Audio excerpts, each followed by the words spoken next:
Yeah, it looks like I haven't fixed that transition yet, have I? Also, oh man, I need to get audio for that, like music for that, just so that the sudden jump into me talking doesn't scare the shit out of me when I watch the VOD later.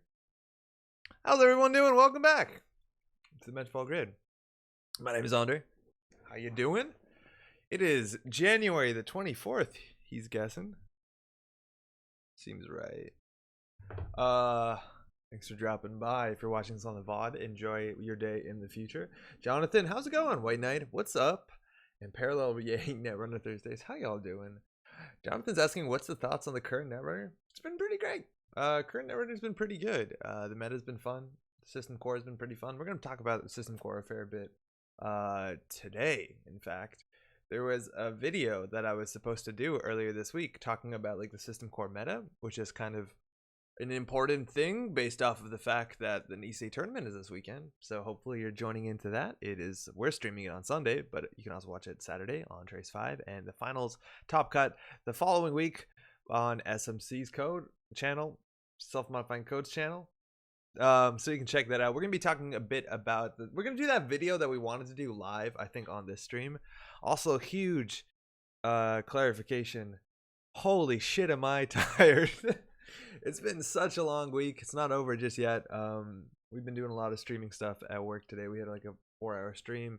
Haven't been sleeping too much, so this one's gonna be a bit loose, but I think we'll make a good video regardless. Yo, Mark Andre, how you doing, man? It's been a while. What's up? Also, David, how you doing? Hey, everyone. Johnson says, I have some decks I got set up if you're interested to go against their standard. Yeah, sure, we can do that. That sounds cool. We're going to start the stream the same way that we normally do, which is by playing the deck list of the week. And we actually played against this deck list of the week last week, I'm pretty sure. I think Kevin Tame was playing this on stream. I think we lost. We did get to like 6 points, though. But he ended up drawing. It was a good game. You might want to check that out. But we're going to pull this up. This is a deck by someone named Scry, who went undefeated at GNK, and what I'm assuming is New York City. And wow, man, not food, but what's it called? Sports. It's been like a really good HB identity. It's kind of, so HB has always had a problem with a variety in identities, and there's still some really good other HB identities. I think Asa gets like no play in my local meta, and I think Asa is like a really strong ability. It's like the Haley of Corp, right? But man, do I not enjoy playing against Sports Metal. I play very aggressively, and I love the idea of like, oh, when the corp is down, I'm going to go capitalize on that. I'm going to steal some agendas. I'm going to smash into their servers. And Sports Metal says, you know what? No. If you do that, you're going to put me ahead. I just can never swallow that. It's very difficult for me. So he did play against this deck last week. It has that cool spicy archer. This is something Pat has been doing a lot in his Sports Metal decks. I like this a lot. Even forfeiting a 2-point agenda to res this can be pretty terrifying. There's not that much program recursion in a lot of decks. I think Giordano Memorial Field is a card that is really good. There's not a lot of ways to deal with this. Like, there's not a lot of tech. You're going to have to pay a lot of money. I think this sort of deck that runs like a lot of 1-0 pointers, negative point agendas, got a bunch better when the Shadow Net is no longer in like Nisei standard format.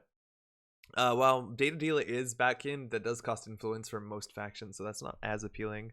That being said, this deck is kind of weak to turntable. The fact that there's global food initiatives and 0 pointers is kind of a big deal, so that's probably the worst console we can face up with. But otherwise, we got a lot of 3 archive memories. So that Giordano is gonna be coming back a full part. Allison, how's it going? I played sports in the B-Blum cube and did some crazy scoring combos. Shit, does Ben have a new cube modernly? Because I've been actually interested in making a cube and like just bringing it to work and leaving it there. Because cube is really fun. If you haven't played cube before, I'd recommend trying to Google Netrunner cube, or maybe even making your own. It's just like a bunch of cards that you draft with friends or enemies. All right, let's do it. Not too many tricks here. We got that one NGO front. We got a bunch of Rashida. We do have a pretty cool agenda suite. Those sleepers, they do stuff. They're pretty okay. We got those hyperloops. Those are really good for us. A single remote enforcement can bring us out that sweet archer. Actually, can it? It's ignoring all costs, right? Oh, it's only ignoring its res cost. And this says as additional cost to res archer. So that isn't the res cost, if I'm not mistaken. Does someone have a clarification on that? I'm pretty sure that remote enforcement does not bypass archer because it is not the res cost. No. Okay, cool. So we got that. So that's kind of cool. Otherwise, we can get like a big old Fairchild 3. Feels still pretty good. Even just like getting a Satyr on there is probably not that bad. And our ice is pretty good. Eli 1.0 is still proving to be taxing years later. And this is a barrier actually I like a fair bit. That's largely it. Let's give it a shot. Allison says it has IDs and more cards. Oh, super cool. Do you know if Ben has that list posted somewhere? I'd be down to take a look. I think we already copied this. This deck is just core, right? No, this deck is more than core by a lot. Like, so Ichi is core. Architect is not core. None of the Fairchilds are core. Satyrs and core. No, a lot of this isn't core. I don't think a lot of like, even sports metal is not core. Like just the ability, right? Mark Andres is preparing stuff for Forgotten Age. I don't know when we're ever gonna finish that. It's been really difficult. That's not the right window. That's the right window. Let's go. All right, and now to contribute to the fact, I guess we'll get to this in a second, but to contribute in the fast and loose way that we're going to be doing this evening, I did buy myself a beer, a nice beer, to kind of get back into that habitude. This is a corp. No fake points. Sorry, I hit the microphone. Sports metal, go big, go home. Let's go. Let's score some points. Got some JNet sounds muted way ahead of you. I'm going to hit this button just in case, but I'm pretty sure I already muted in OBS. I just haven't checked. But that actually has been getting me pretty bad because I do watch the VOD and oh man, it's loud. If you can check the Cube channel in Slack, you can probably find it. Oh shit, yeah. I didn't know there was a channel in Slack. Super cool. All right. We got... Why does it do that? Why is it not in the order I think it's going to be? We got 19 games tonight. That's pretty good. And we're going to be drinking Pointe Noire, which is a coffee stout from somewhere in Quebec, I'm assuming. From Quebec, which is a place in Quebec. Yes, sir. How's it going?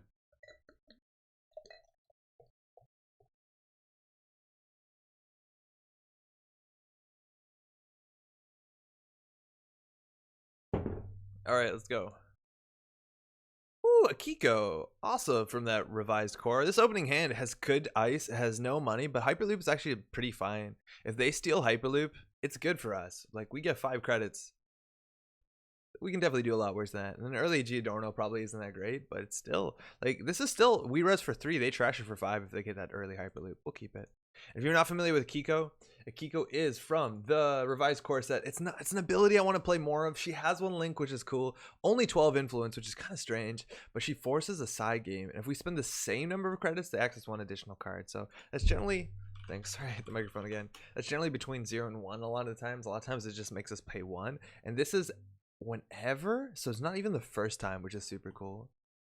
Now, I don't honestly mind if they steal either of these. I think we want to get the most taxing guys on R&D, and the question is whether Eli is going to be more taxing than Architect. And they can always click through Eli. Architect is pretty bad against Nanotech once they start putting more stuff on this.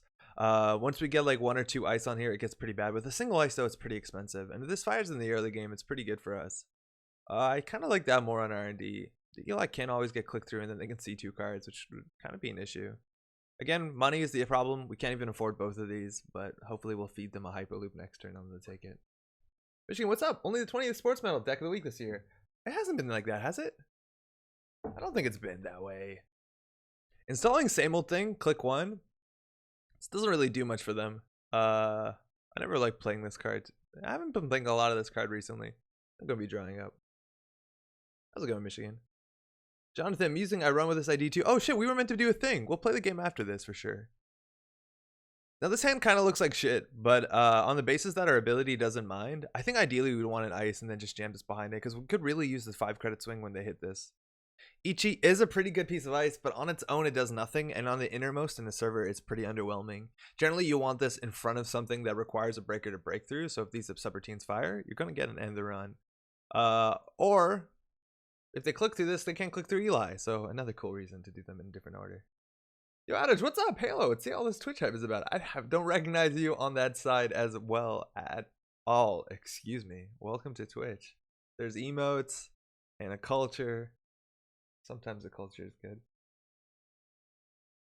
But the Twitch chat is generally pretty lovely. Cool. Film Critic. So Film Critic actually goofs us pretty bad. This means that when they access the agenda, they don't steal it, and our ability says when the agenda is scored or stolen. This is the one card, mind you, one restricted card, besides Imp, which isn't restricted, that actually totally turns off our ability. That's super bad for us. That's really bad. And Mind's Eye says a successful run R&D, you may place a power counter, and then they can access the top card of R&D.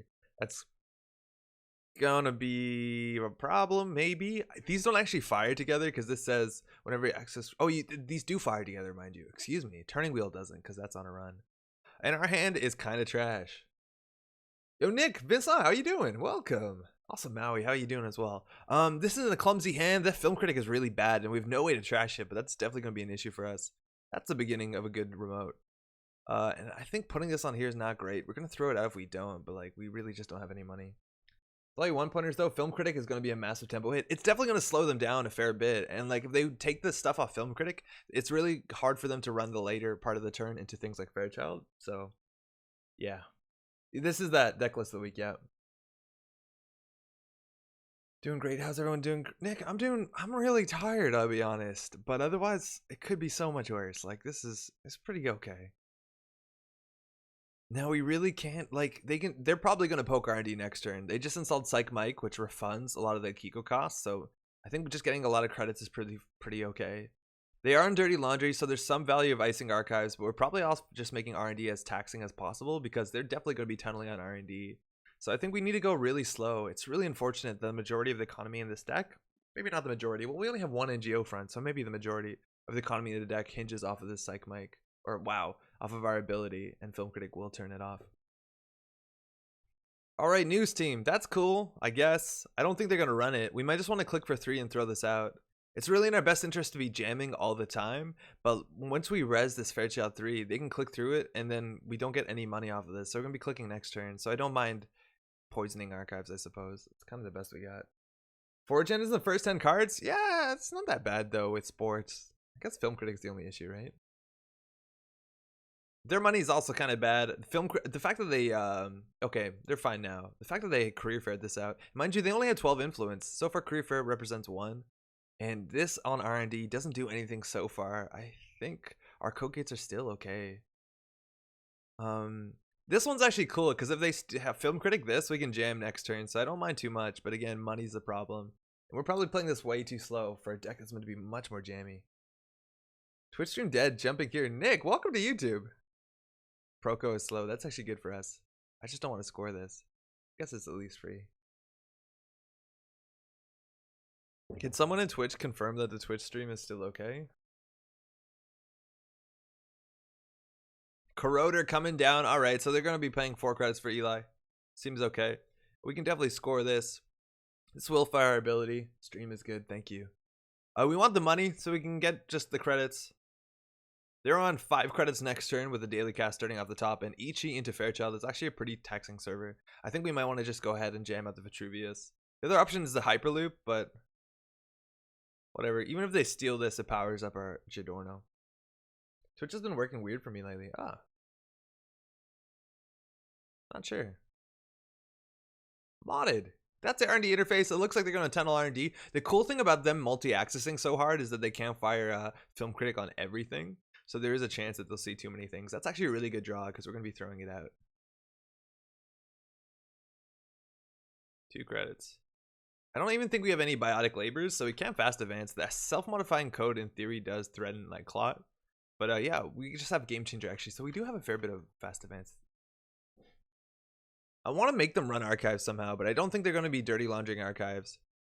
And here we go. So they have enough to get through this. We're definitely going to have to res everything here. This is 4 credits.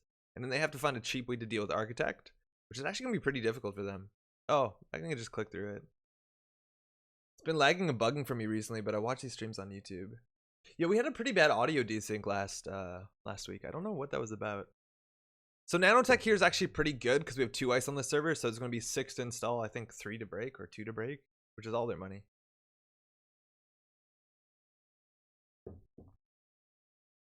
Ideally, they hit like 2 of these in a row, right? There's a nanotech, so they're exactly at number, so we can have to spend a different amount of credits. Unicorp spend the same number of credits, so we just have to spend 1 credit. There's actually a chance we don't want to spend 1 credit. Okay, so here we got to think. If we spend 0, they see 3 cards. The chance of them, their film critic, hitting multiple agendas is much higher. So we can spend 1 and they'll only see 2 cards. They play how I don't play when I play Shaper, where they just like, fuck it, you can score some points and I'm going to build a threat in R&D. And I think I'm really bad at doing that. I want them to get agendas. Fuck it, they can get agendas. We gave them a credit though, maybe that's bad. They see 4? No. Oh, fuck, Maker's Eye, they see more than 4. Okay, so they got the remote enforcement, so now they'll probably hit something else. This one's fine because it doesn't actually have an on-axis ability. Yeah, there you go, that's what we wanted. I forgot the Maker's Eye. Yo, Baza, how's it going? Yeah, Giordano plays too, so this is fine. Oh, actually, they're on game point. This is probably not fine. And they gained 5 credits with Psych Mike. Oh my god. Couldn't trash Rashida? This is after? Yeah, this is when it ends. So, wow. They're on game point. Could we be on game point? Where's the Giordano go? So many questions. Hope this week is treating everyone alright. It's been okay. I've been tired, but I'm alright. How are you doing, Baza? Okay, so there's some questions here. We definitely want them to run archives. I don't think there's any reason for them to. We haven't been drawing aggressively. Install advance on this doesn't give us enough money to res all this stuff, and then they can win next turn. I don't know. This one R&D seems reasonable, but actually Mind's Eye gets around it. Not so much. Wayne, how's it going? Chad's saying Geo R&D. We can put this in the remote server to get more money. But like HQ pressure is also going to be an issue. Like our hand is mostly agendas. Like I think we definitely just lose. We definitely just lose. This feels bad. This doesn't actually do anything for them. They're pretty sure what we put in here is going to be a Rashida. If we score the Hyperloop and the food, we can win. I think we want to do that. Actually, this draws us into Game Changer, which is kind of cool. We also could use some money. I think we just need a bit more money. So we're going to play this in the hope we draw into like a hedge fund.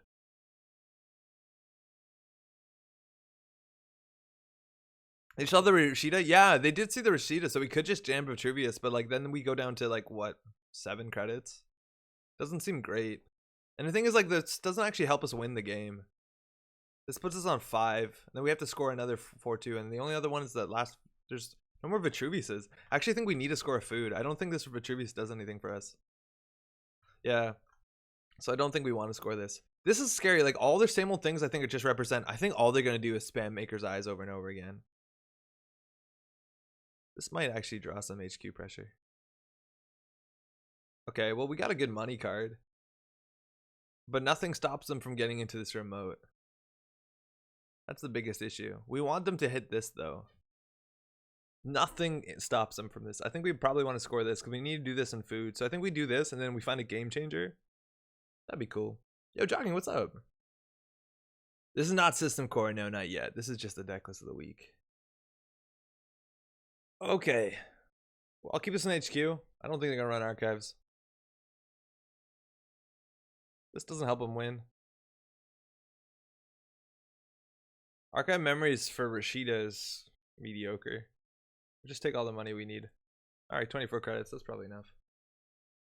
Maybe that's enough. I don't know. But they're just going to do the same old thing, Maker's Eye, and hopefully they just don't have enough money to get through the Giordano. Alright, so they did use their Proco, so it looks like they're ready to go. Or their film critic, excuse me. We're going to score this.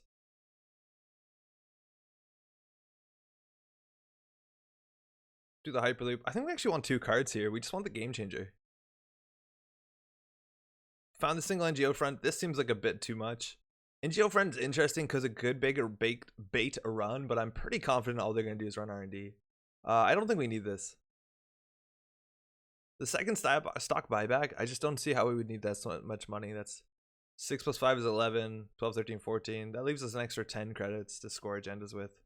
I don't think that's necessary. Recurring Giordano seems necessary, but I think this turn they just do same old thing, Maker's Eye. I really want them to run this. They might, if they run archives, it's already good, so I don't want to put them all in archives. I want a chance that they'll run R&D. I don't know what's right here. I think the Archive Memories is worse. I think we lose before we need a Giordano twice. Just because they're seeing like 5 cards off of R&D and we have so many points. Okay, let's hold on. Maybe we do something cool with Game Changer. Game Changer removes itself after you play it though, so you can't archive it. I guess if they trash it, you archived it and still play it. I just think Sure Gamble, Maker's Eye, we lose. Oh, okay, single run. Oh, actually, we're gonna regret this. We want the Archive Memories. Because they're gonna spend some money on this.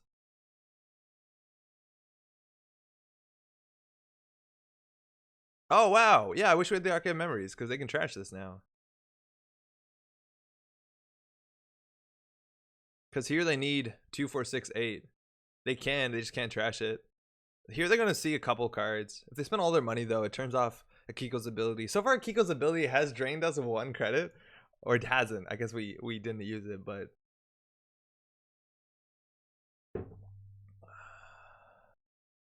Psych might gain 0. Pretty cool. Wait. Why did that get an ability? Oh, because it is a successful run. Oh wow, so they can just farm Mind's Eye counters. Huh. They got around Giordano. That's super cool. This gets around Giordano. That's kind of wild. Because this says when you make a successful run, and this is when you make a successful run as well.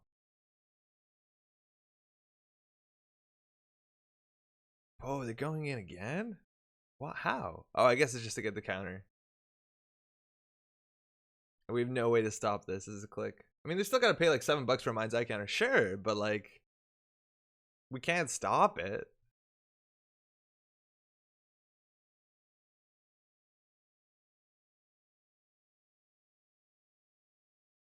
All right, I think we do install advance here. They can get through this though. Okay, we gotta bluff it. If they just run this remote, they win. Right? That's what wake up call and things for that are for. Yeah, but you can't put that in decks. That's like a lot of influence. Modded, another R&D interface. Holy fuck, here we go. All right, so I think we're just gonna go ahead and pay money. They paid 1. That's really great. Channeling that big bluff energy. So here they see a fair bit of cards. They actually see 3 cards. And there's nothing we can do about it. Uh-oh. They're on game point. Find a food, they win. Oh! Oh! We're gonna take 2 cards. Fuck. Still good. Still got it. So if they don't win next turn, I think we actually win the game.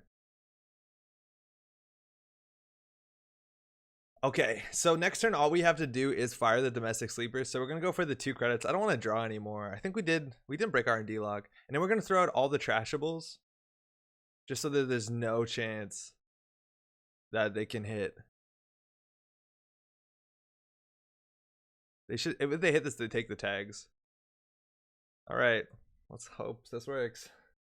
What's the HV reprisal again? Shit, it's like reclamation or something. It's like with a bunch of androids. It basically says they lose 3 clicks, I think, unless they take a brain damage. Oh yeah, they're going archives. They're finally taking the bait. They see the domestic sleepers, but they also see 2 news teams. And they can, like, we're on game point. They know we have the domestic sleepers. There's no reason to not take the tags here, which they're doing. Yo, Apathy, how's it going? Welcome. Yeah, Grim says it. How's it going, Grim? Lose 3 clicks or a brain. Sounds about right. And they're hosting that. Doesn't largely matter. It avoids us of 2 credits. And they're going to go ahead and career fair down something. They definitely want to be running HQ here. There's no reason not to, because we're just going to hit this button and GG. That was really close. That was really close. I don't know whether they were super lucky. Like a single Maker's Eye did seem a lot of points. We did kind of spend 0 though, so we did make them see another card. But we did pull it off. Got him. Jonathan, do you want to play a game real quick? We can do it. Credits by click, they clicked 0 times. Their economy wasn't amazing though, and we did end up clicking 10 times. If they didn't have a film critic, this game is so much different. Like how many actually did we lose to the film critic? I think 6 credits. It changed how we played. Yeah, Jonathan, if you want to host, I'll join. But I think it changed how we played in the early game more than it actually like changed how much money we would get based off of that ending board state. Because our hand was like, oh, feed them agendas, and it seemed a lot worse. Is this Jonathan, is this you? Are we Avum? Is that a Maverick? A Maurich? But you spelled it weird? Okay, I'm assuming you're Lith Duel, right? I think you might have goofed my name up, but I'm pretty sure this is right. Okay, cool. This is right. Yes.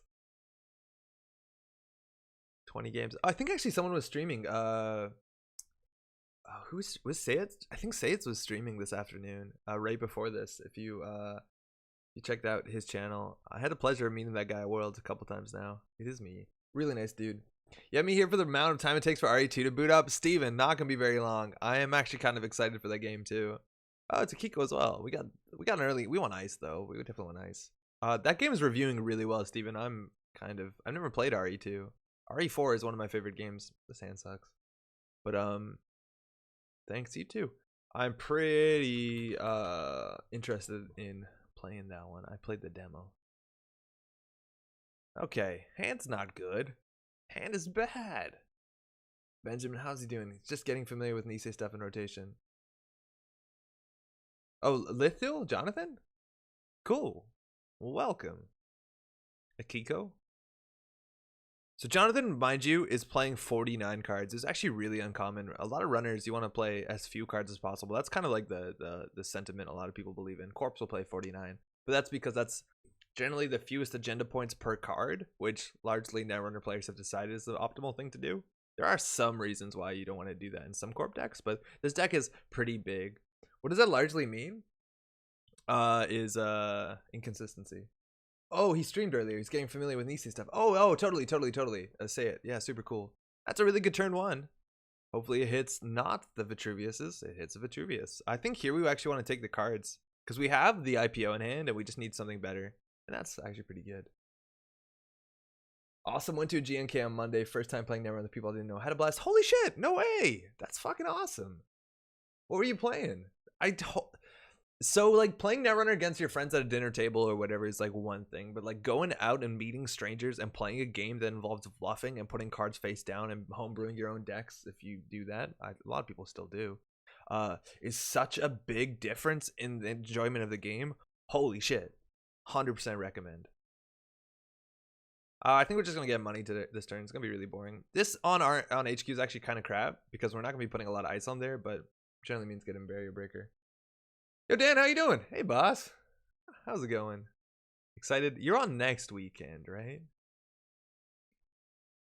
Community is really good in most places, but can be intimidating to get started. Yeah, 100%. I hear that. Ooh, okay. So this might just be actually one. Oh, I guess it can't be just a single system core because of Kiko.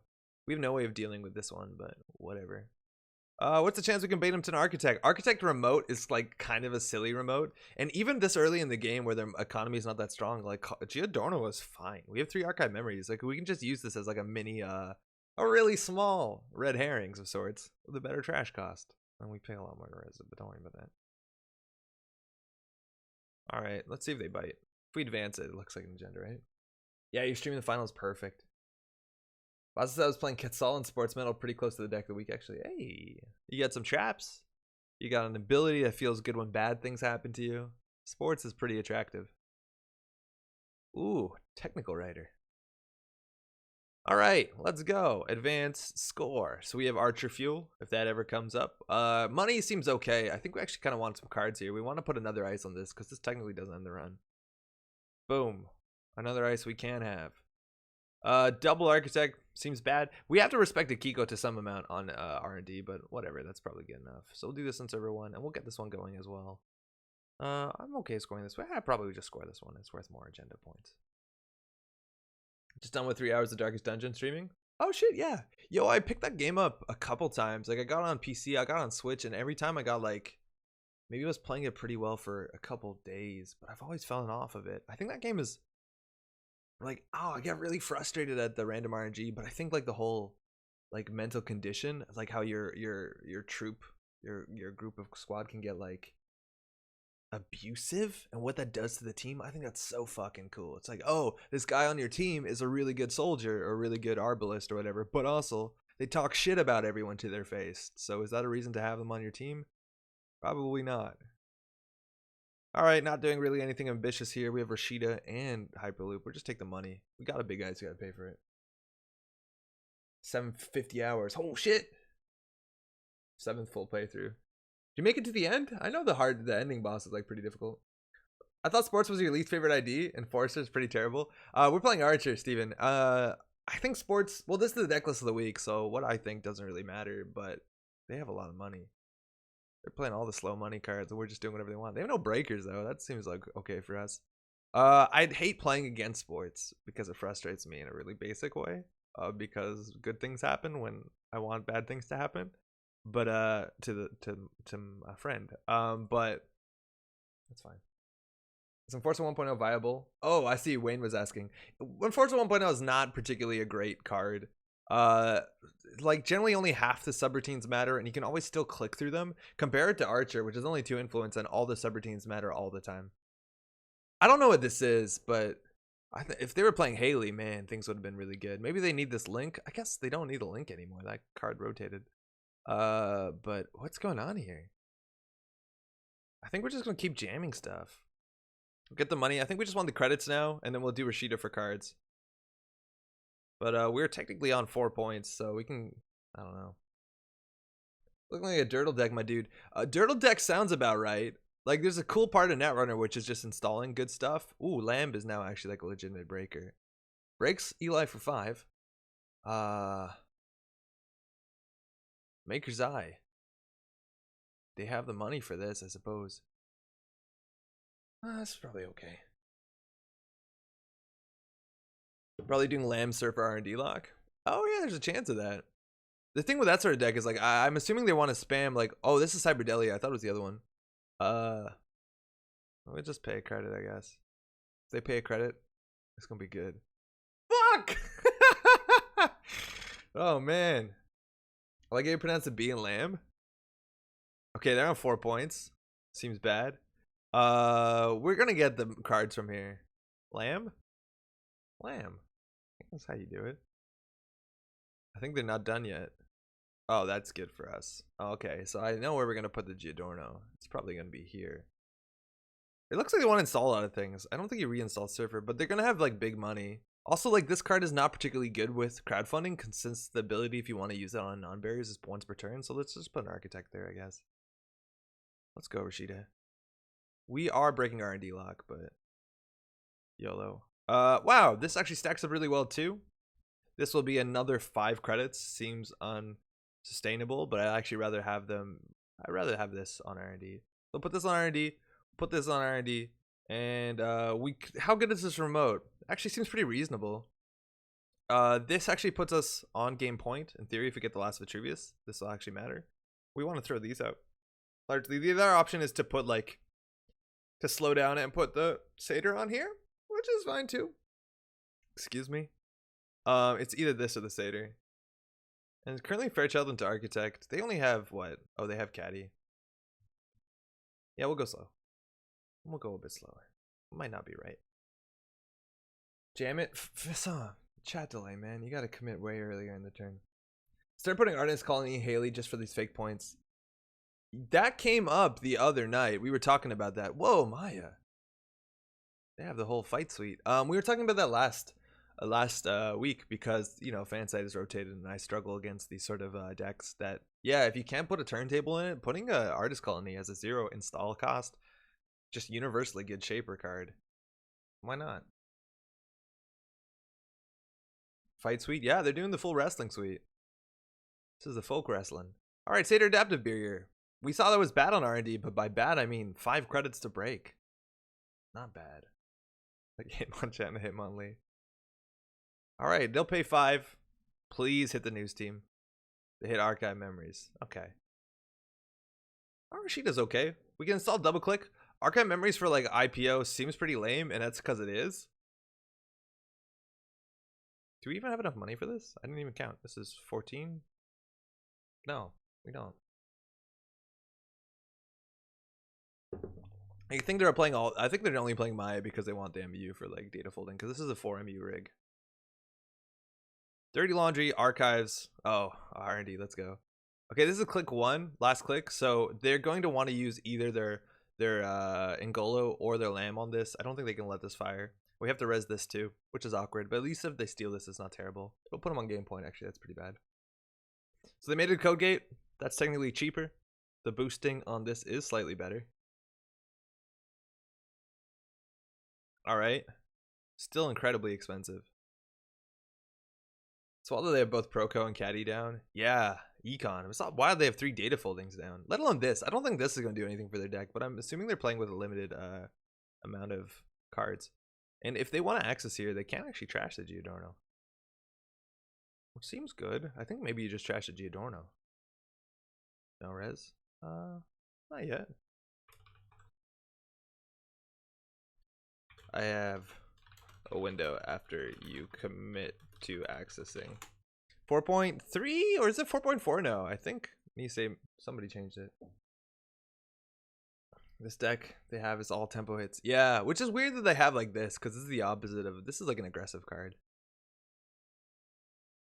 Career Fair that we saw in the last deck would be really good in this one though. All right, so they got my 6 credits. They did. Money actually kind of matters.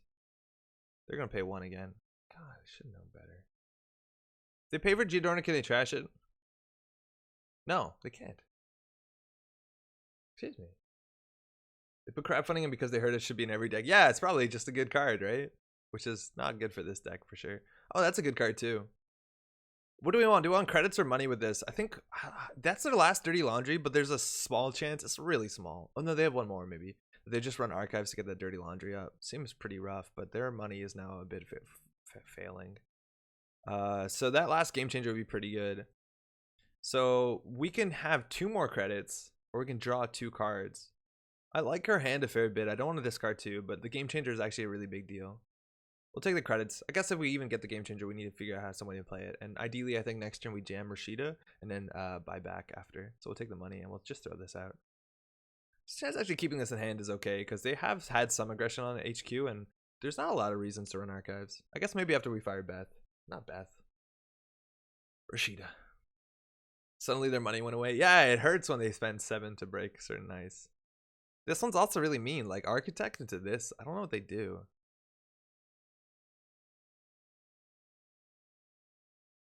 Do we put this on R&D? I don't think so. I really don't think so. This is already just like good enough. If this fires though, it'll be magical. There's a chance that they should double click through this to save 5. Yeah, whatever, we'll do it. Oh, that was unright. That's how you say it wrong. You say unright. I was gonna say unclick. What is it? What is it? Undo? Undo click? Is that it?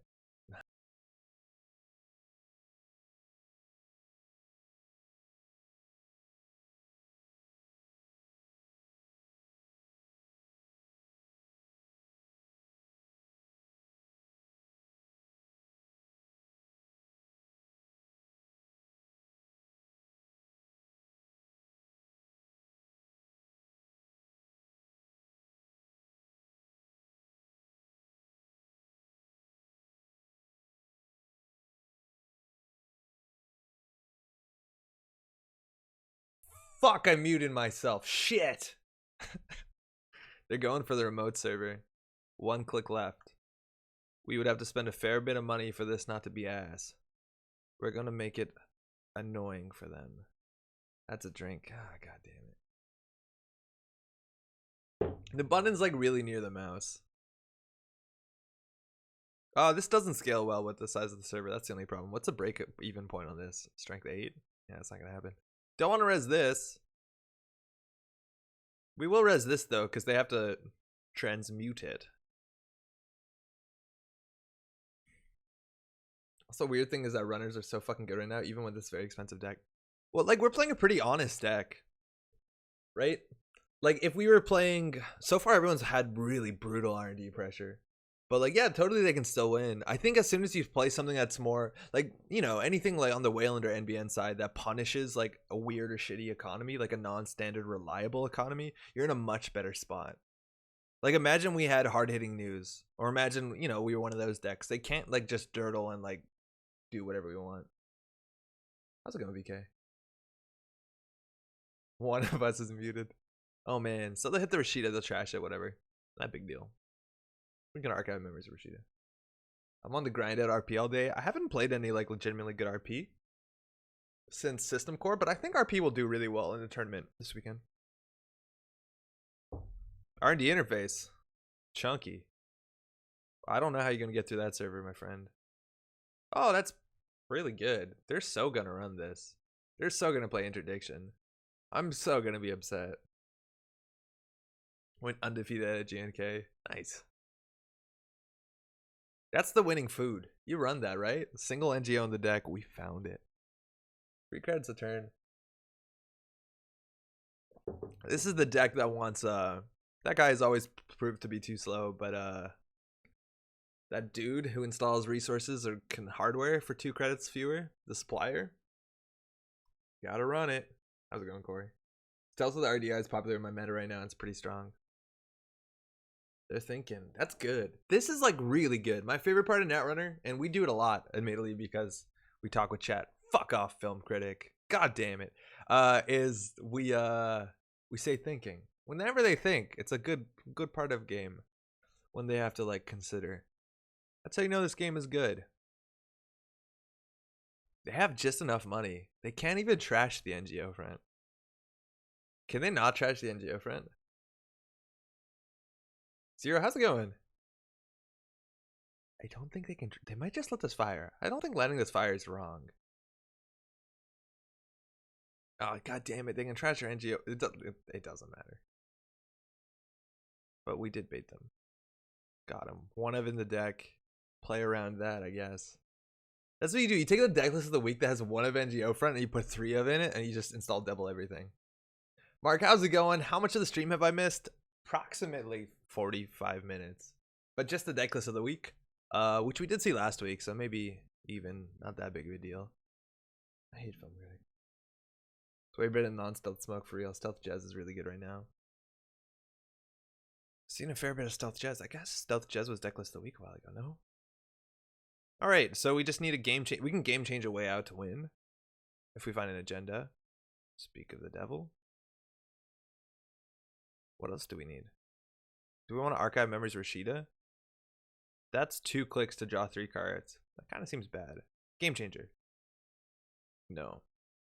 No. G-Dorno is unique. That's fine if we find the second one. HQ's a 1 in 5. I don't think they have HQ pressure, right? That turn sucked. How's when you archive for a face down and jam news team in there? Oh my god, it'd be dirty. Didn't take cyber credits. What does that mean? Sorry?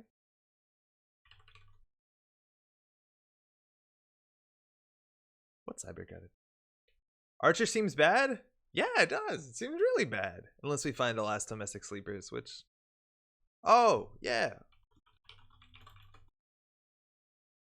It's just a credit. Oh, wait, how many did they miss? They missed a couple times, right? Okay.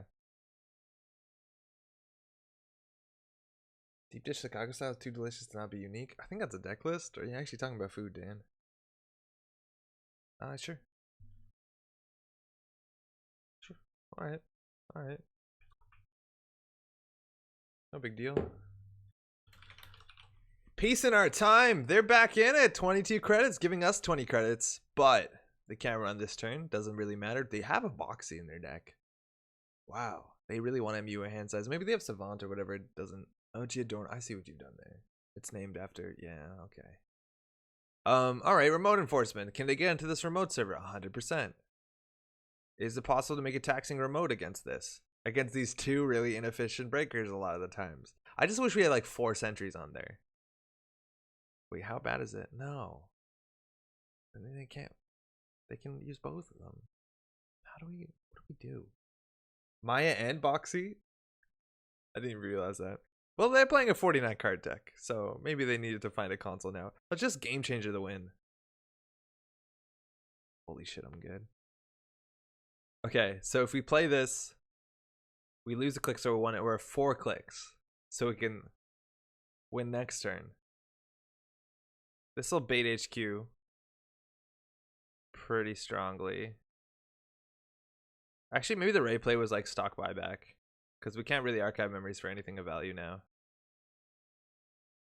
Shit. I think we win next turn, because we'll have 1, 2, 3, 4, 5 clicks, and we can score this. So we don't win next turn, but we're kind of close. Jam the remote enforcement? I don't love that. They just play another piece. We're probably fine.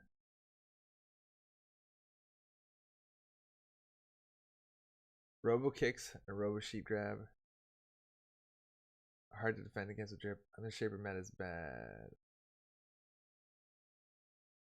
Whoa! Government investigations! We can't spend 2 credits. I don't think we ever planned on, but like if there's an ID that wants to play government investigations, it is Akiko. That's super cute. Unfortunately, I don't think it's gonna matter because we have a 5-click turn.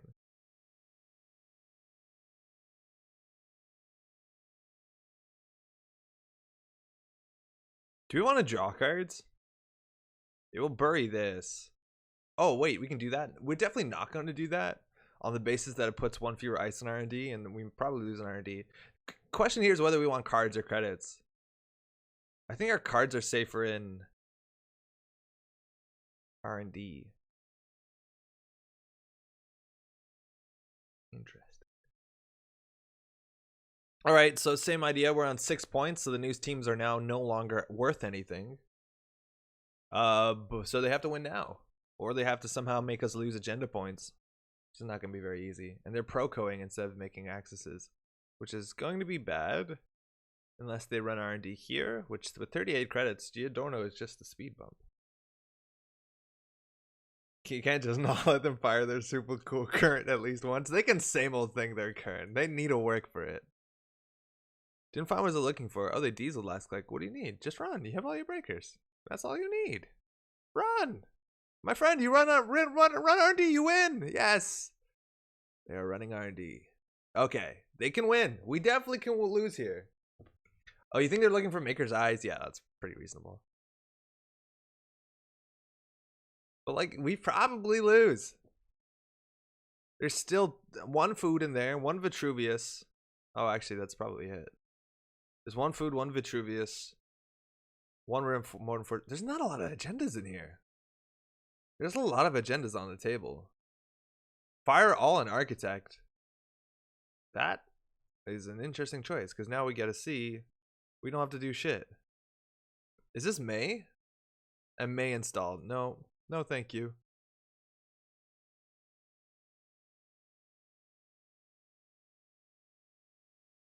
Okay. Yeah, you can't let that fire. Yeah, if we didn't install a card from R&D, you know that this is not good. So. Yeah, it's wild. Like, you know, just that sort of R&D lock. Maybe I just don't play aggressively enough where every turn I jam. Maybe their economy is not good enough there, but yeah, this doesn't matter. I'm gonna pay 2. Oh man, it triggers the pay 0 every time. Oh god damn it. Just give him the side command to rub it in. Oh, good game. That could have easily been their game. That being said, I do think that there's only 3 points in here. Or 3 agendas. We're just gonna hit that button again. That's the win button. We did that last game, we did this game. You hit that button, you win. They didn't click for any credits. We did click for 6. They didn't even draw any cards by click. Oh, because they pro-code everything. Yeah, that makes sense. So there's only 3 more agendas in here. Oh, 4. Okay. Yeah, I don't count that one. That's not real. Oh, also, you don't let the corp architect fire there. It's agenda top 5 means you can install it in server 1. Yeah, exactly. There's no reason to. They have an infinity credits, right? They ended their term with 15. There's no reason not to break that. Wow, very sorry, Tokis. What's up? I had to try it. Jonathan, how's it going? No, totally. You could have had that. Like, yeah, if you make your side R&D or Ren R&D that last turn, like you could easily win. Well, not easily. The odds were probably against you. There's only 2 more agendas that you need to hit 2 agendas. But letting the architect fire 100% is wrong, right? Because if there's an agenda on top, we just put in server 1, or just even in a naked remote. So you don't let this fire. Like ending the game with 15 credits does nothing. Made it a bit anticlimactic firing the architect. Yeah, right? Like, and if you did let the architect fire, it would be like a suspense. It'd be like, whoa, what's happening? Are they gonna win? And we just knew that was like only ice and a hedge fund, I suppose. So, yeah, they put that win button over there. It puts a 1, and 1 means you won one. I won through a single run on R&D. I believe it, right? Like, if you're gonna just like do Maker's Eye, R&D interface, all that stuff, it'll happen. Even Maya would be cool. Yeah, I think on that turn, Jonathan, what you probably wanted to do... actually, no, because you can only fire these once. These breakers don't make any sense to me with Maya on the basis that if you need to break a sentry, you can only do it once a turn. So, like, yeah, it's difficult. You're also, for what it's worth, you're playing 49 cards. If you want to make your runner deck more consistent, fewer cards will help. That's my 2 cents at least to start. Cool. Thank you for the game. We played some Sports Metal. If you're just tuning in, you're probably wondering, does this channel have a splash screen? What the fuck? Cool. All right. So, once you birth breakers that you can break 2 sentries, but yeah, I tend to agree it's a rough suite. Yeah, it's a really expensive suite. And I think you're compensating with the really expensive suite by having like a lot of economy that's like really slow. So I don't know. One or the other. 6 splash screen. Thank you. I made that years ago now at this point. So, okay, chat. Let me know what you think about this. Would you care to see my corp deck at some point? Definitely at some point, Jonathan. Right now, I need to ask chat a question because we got to figure out what we're going to do. Because I broke my word, which I'm obviously not excited about. So we got to sort that out. Okay, so check this out. This is the news segment. What's the news like? Most importantly, there's a tournament that's coming up this weekend and finalizing the next weekend. Do sign up for this. You'd be dumb not to. Maybe that's a bit harsh, but like, why not? It's free. You can do it online. It's a pretty simple format. And the biggest thing is, if you're new to Netrunner, if you've never played in any sort of organized play, this is a great place to start. Actually, okay, it's a really good place to start. The best place to start would be like playing with people in person, because that's like obviously really fun. Everyone, not all, but like 99.5% of experiences playing with other people in Netrunner and World are really fun, really great. People are great. The fact that so much of this game is played face down, the fact so much of the people build interesting decks, this is a really cool thing to do. I highly recommend. No matter what anxiety, you can play it. If it's really shitty, and well, actually, okay, on one big other anxiety people have about tournaments is they think, I'm not good at the game, so I don't want to play the tournament because I'm gonna get crushed over and over again. And you're only like a quarter right. Like, how Swiss tournaments work is that you play against a random person, so you have a chance of playing against the world champion, the 2-time world champion of Netrunner. That's true.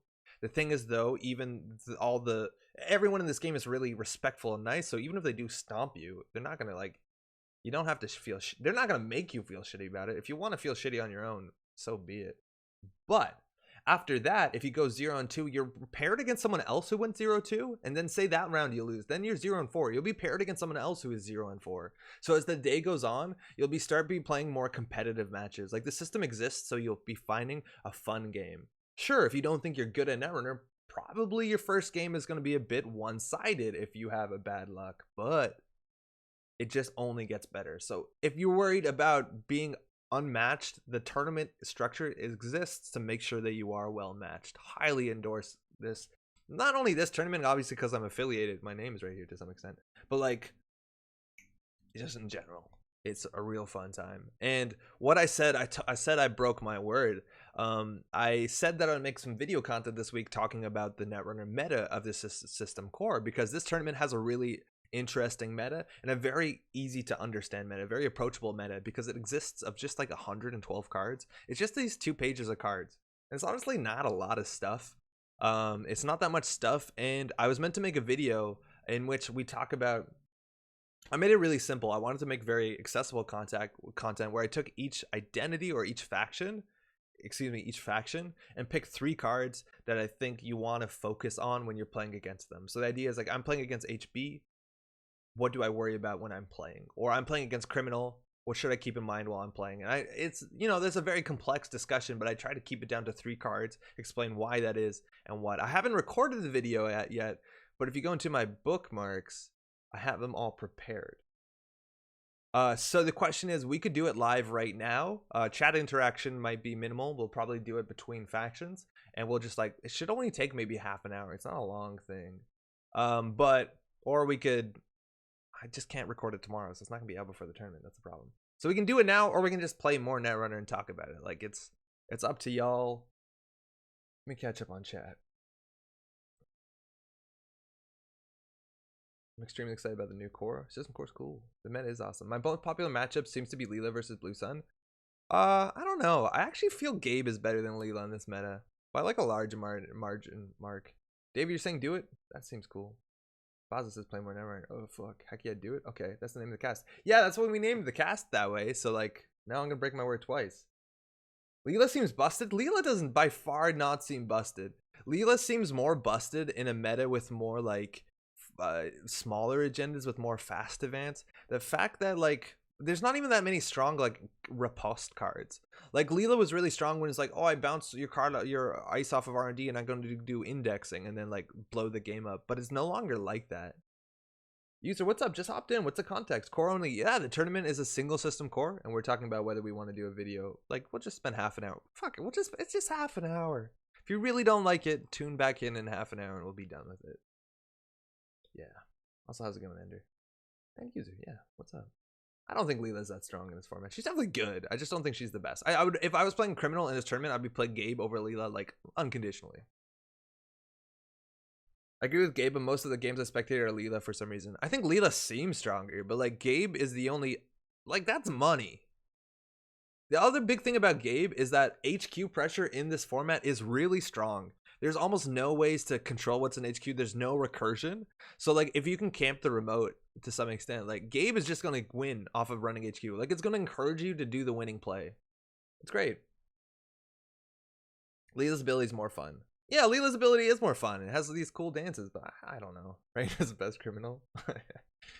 Once Gang Sign rotates, Leela will be downright fair and fun. I think Leela and Gang Sign rotate at the same time. Oh no, they don't, because she's in this box. Yeah, Leela is fun without Gang Sign for sure. For what it's worth, the Netrunner community has been the most respectful and welcoming of any card game I played. My first tournament was Worlds, and I had a high positive experience with my opponents. Kevin, we met at Worlds. You also did really well at Worlds, which is wild. But yeah, regardless of how you did, it's not that important. People are pretty great. Cell Block, how's it going? I no longer play in tourneys because at a Star Wars LCG regional at Team Covenant, I was paired round 1 against Dennis Harline, the world champ. Due to my poor outing the day, his SOS was lower and he missed the cut. Oh no, that's not your fault. That's the tournament. Like, Dennis had to do better. That's not on you. It's not on you. Bounce traps and things? Cody, what's up? Yeah, you could bounce traps. That's why you pre-res all your traps. How's it going, Cody? All right. The response to either has not been that strong in chat, I'll be honest. So I think we're just gonna do it. So rip my viewership if you don't care about this, but like it'll take half an hour. The problem that I'm more scared about is if I open all the tabs at once, is it gonna break? Because you can't open that many tabs at once. Sometimes it breaks. Those are all the tabs. Show all bookmark. Do it. Okay, cool. Let's do it. These are my bookmarks. That's a fun choice. System Core 2019. I saved it twice because I was scared. And here we break Firefox. Yep, warn me when I open 81 tabs at the same time. Okay, we're going to have to just chill for a bit while they all load. Leela's way more feel bad, but Netrunner usually becomes a contest of credits in my experience. Yeah, money matters. In this format, bluffing matters a fair bit too. But yeah, Netrunner is always way more economic than people would like it to be. It'd be like, oh, actually having a strong economy is the best thing you can do. What am I drinking, Apathy? I'm drinking a nice coffee stout from Cotenot. They carry like some really nice homebrew type beers in the grocery store around the corner, and I try to grab something every time that's new. And by new, I mean generally a dark beer. Baza, what's up? Shoot. I hear money's pretty good in this game. I love the label. Yeah, it's nice. That's actually a problem with me too. Is like I think the majority of my purchasing of alcohol is based off of the quality of the label. So, you know, I don't know.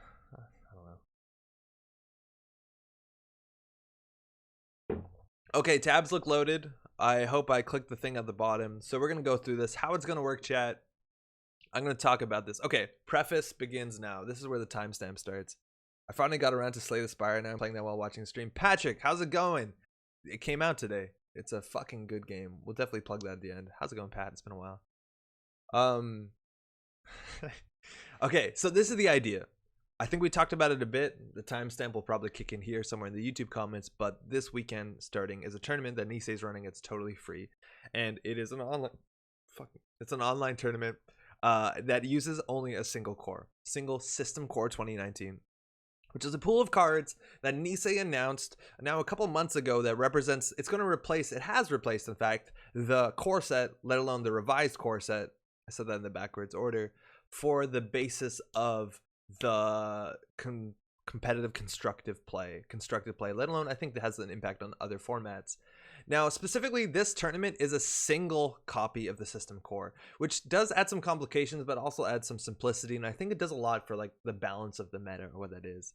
So the system core represents every faction has, I don't know, I think this is like 113 different cards, give or take. And it's made out of it's made out of cards that used to exist in Netrunner and cards that modernly exist in Netrunner, at least in constructive play. There's some cards that came back that had rotated, so it's cool to see some of the older cards if you've been playing for a while. Maybe you haven't been playing Hostage, maybe you're new to the game and you've never seen Hostage in constructive play. There's some cool new cards for you there, if you want to call those new. So another big thing about this is not a product you can buy. It's a digital product, and on that basis you're wondering, why is there a certain amount of certain cards? Normally when FFG prints a product, there'd be so many of a single card in the box, and that's largely due to the fact that they can only print so many cards at a certain price point, like physical copies. Now that doesn't apply to the system core, but these numbers do in a large way balance the game. The idea that there's not 3 stim hacks in the system core is actually a really big deal if you want to enjoy this single system core experience. I think it would be probably way busted with 3 stim hacks. So that's actually really good. And that is something we're definitely respecting in this tournament. And so we're going to be talking a bit about the meta of what we think the system core tournament is going to look like, and I want to make it as accessible as possible. So if you're new to the game, this is kind of for you. I have a habit of talking at length about cards and about balance and stuff like that. We'll make hour-long unboxing videos. We're trying not to do that specifically here. Hopefully that goes well. So the idea is that we're going to be going faction by faction, and we're going to be putting in very clear terms, I hope. If you have any questions, we'll hit them between the factions. We'll hit up chat to talk about, hey, if I am a runner and I'm sitting across from an HB deck like this one, what should I worry about? And I'm going to try and keep that simple down to 3 cards. So if you can play the whole game remembering 3 cards, you'll be probably a lot better off than maybe if you didn't watch this content. I'm hoping, at least. So that's it. Single system core tournament is this weekend. It's free for so many reasons we've always been talking about. I highly recommend you to join. Tournament organized play is one of the best parts, if not the best part of Netrunner. It's maybe not apparent to you. If you join the tournament, you might be finding out why very quickly. Okay, chat, how we doing? Between factions, we're gonna be like, anybody any questions, anybody got any inserts, and then we'll go from there. I'm gonna start with Corp, and we're gonna start with HB. Spoilers, we're starting with HB. Okay, I think HB might be the most simple archetype, the simple faction in the system core, because it has technically 2 win conditions. I'm going to be using some terms. Hopefully I'll explain them. Win conditions, ways that they try to win. And HB represents in the system core, they have some really good ice, and the first card that we're going to be mentioning is Ash. And Ash is what we call a defensive upgrade. It is something you put in a server. A lot of times it's a remote server, and then you can put an agenda in that server, and you can ensure that the runner can't steal that agenda, so you can score that agenda so you can win. There's not that many defensive upgrades in the system core, and this one is by far the best. It fires a trace. If the corp has more money than the runner, you're good. You can win the game. If you're on game point, you can spend almost all your money on this and you'll win. It'll be fine. And Ash is really good. Ash is a really strong card. And You might think like this makes your server more secure in the same way that adding like more ice to your server does, but it actually doesn't. It kind of like multiplies the effect of the ice in your server. The idea is like, okay, you can put another piece of ice on your server and the runner needs to find a breaker and needs to break it, and that's one thing. But if you have an economic advantage over the runner has to generally run the server twice or beat you, and that can be very difficult. So I think when you're playing against any HB deck, you have to respect Ash, because this is probably how they're going to end up winning the game. They're going to put some amount of ice on a remote server. They're going to put Ash in the remote server and score it. So you need to do one of two things to not lose to Ash. Either destroy Ash at all costs, or make sure you have a good economy. One of those is more difficult than the other. It's also very easy to remember how many ashes the corp has, because it literally says here Ash 2x, 2x. There's 2 ashes in the box, so you have to worry about this twice. I think also this might be one of the most splashed cards in the whole system core experience. You're going to see this over and over again. Really important things, how to deal with Ash. You know, even if it's not there, someone can install an Ash, install an agenda, advance. Maybe make sure you have good money. Never go to low credits. A lot of the times, if you know that the corp is going to be putting their agenda in the remote server, the worst thing you can do is spend all your money running R&D to see some cards, because now you have no money and they can be like, oh wait, Ash is really good now, so I'm going to put Ash in the remote server, put an agenda on it, and go. So keep your money up if you can. Another really important thing is trash Ash before you need to trash Ash. A lot of the times there will be a remote server that has an Ash in it and no other agendas, and the runner will not run it. You want to actually run it. You want to make it so that the corp doesn't want to spend a lot of money on it. You want to destroy it now while you can, and it's not that bad for you, so that when they are jamming the agenda, you don't have to worry about running that server twice or beating the trace. That's also really important. So if you see Ash in a remote server and you can afford to trash it now, do trash it now, because if you can't get through the trace in the future, the corp is going to score an agenda. Watch out for that. You gotta trash that Ash. Trash that Ash. There's not a lot of ways to deal with Ash other than that. I think the only card is quest completed, but that's kind of not that reliable. So this is going to be a very strong card and you have to watch out about it. One really small thing, if you can run the remote server and it's not game point, it's not the agenda that the corp is going to win off of, and you force the corp to spend a lot of money on it, that's probably not even that bad for you. If you're running this and the corp spends like 8 credits to protect their 2-4, their 4-2 agenda that they're scoring, it's okay. Maybe just lose the trace, trash Ash, come back later. It's not the worst thing for you, but this is the strongest defensive upgrade in the game. Always consider that there's a chance, if you don't have more money than the corp, that you're going to have to run the remote server twice. Don't spend all your money. You're going to need your money later. The second card I want to talk about is Biotic Labor. When you open the core of the box, if you ever opened a box and found Biotic Labor in the game, which I remember this, I didn't understand why this card was so good. Why would you want to spend 4 credits to buy an extra click on your turn? It seems really expensive. And Biotic Labor is expensive, but the reason is if you play this, you have a 4-click turn, so you can go ahead and score Project Vitruvius. This is a 3 of in the deck out of hand, and that can get you 6 points. That can get you very close to winning, and that's kind of a really big deal. This is one that you'll learn pretty quickly on, but if a corp has 7 credits, that's the magic number, they can always score 3-2 agendas from hand, and almost every faction has 3-2 agendas. Biotic Labor, it's a 2 of. Most of these cool strong cards are 2 ofs, which is a cool number. It's enough to play around, but not something that will happen all the time, which is pretty cool. But do respect it. If the corp is on 5 credits, you can't, or on 5 points, you can't just sit back and do nothing. You're going to have to interact with them because they can Biotic Labor out to win. Another really cool thing about Biotic Labor and HB is HB, I think, has the most things to jam into remote servers that are actually really good. The idea is that you don't know whether a card in a remote server is an Adonis campaign or maybe an agenda installed face down, and that's actually really cool, because in theory you can think it's an Adonis campaign while it's actually a successful field test. And don't underestimate the flexibility of Biotic Labor when it comes to scoring out other types of agendas. If you install a successful field test and they think it's Adonis, you might be able to play Biotic Labor on your next turn and advance this 4 times and score it out. That's actually super potent when you run HQ or R&D and see a Biotic Labor, because you think, well, if they had a 3-2, they would score it from hand, so I don't need to run the remote. It's probably not an agenda. That's actually pretty cool. I think that's really powerful, and this is a really strong card. Again, they're running this. Most HB decks are going to be running 2 of this, and this means if you can't find the Vitruviuses, if they have enough money, they're going to be scoring things from hands. You have to do something about it. How do you do something about it? Maybe keep the pressure down. Keep the pressure up, I mean. A lot of the HB ice is kind of expensive, and it's hard to spend 7 credits just to get 2 points, and generally nothing else, just 2 points. So if they do that, maybe start pressuring R&D after, or maybe run pretty aggressively so it's difficult for them to feel comfortable. Another option is if they're holding Biotic Labor, they're generally waiting until they have something in their hand to score out with it if they're fast advancing.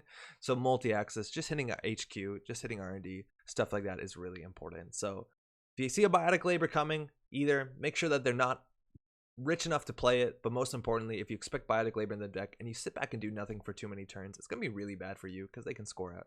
Watch out for Biotic Labor. It's an easy way to win the game. Now, the last HP card I want to talk about is actually 2 HP cards because they're kind of similar, and that's Ichi 1.0 and Rototurret.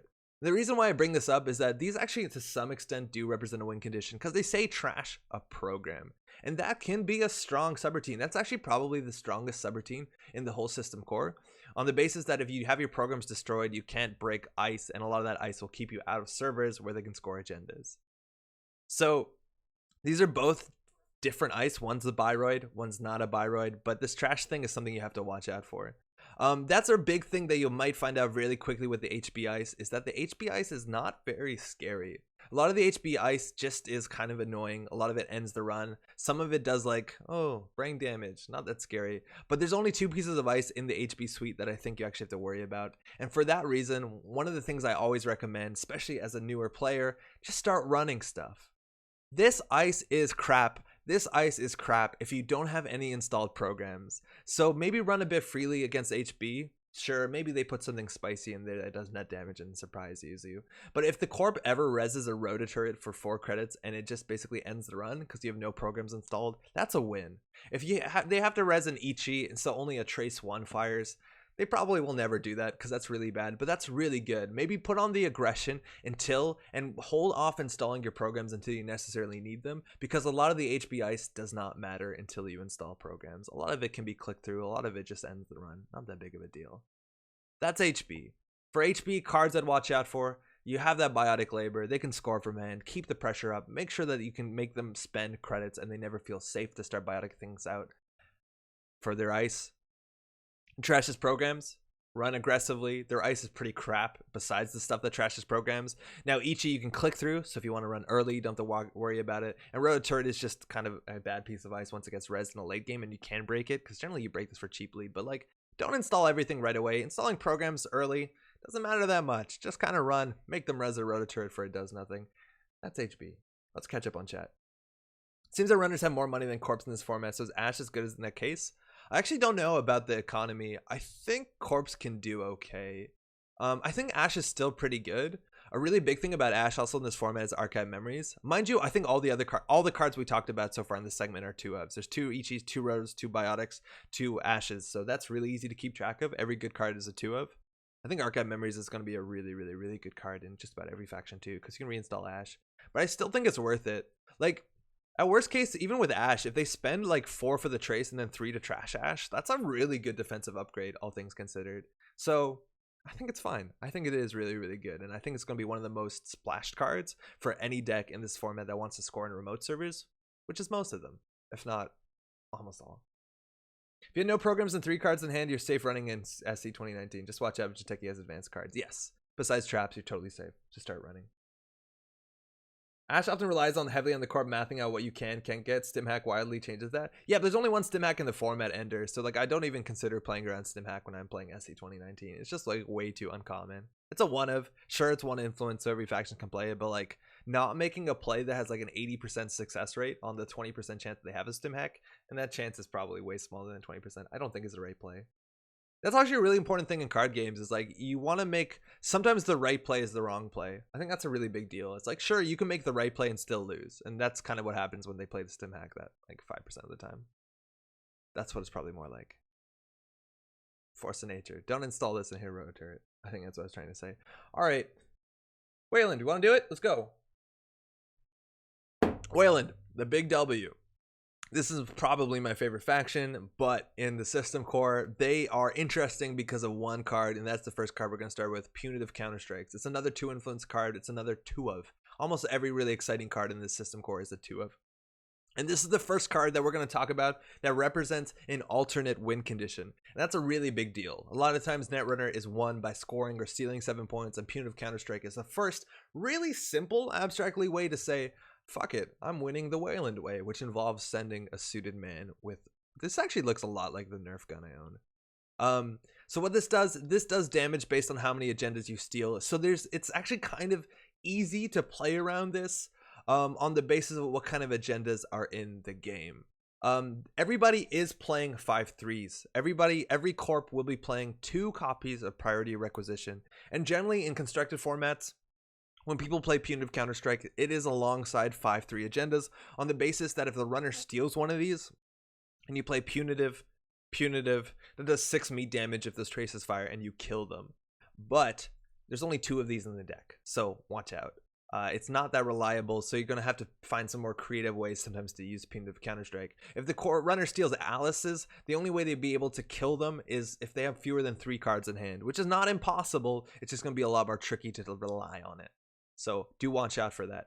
Another thing totally worth saying is that there's only every faction, every corp you are going to see in the Single System Core 2019 Experience Tournament has the same agenda suite, and that actually makes things a lot easier. Every Weyland will have the same, every Jinteki will have the same. There's only enough agendas in the box to make that one agenda suite, so everybody's going to be running 2 5/3s.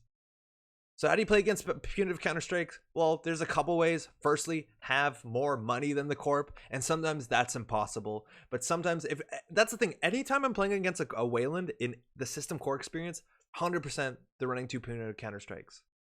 100% you have to play like that.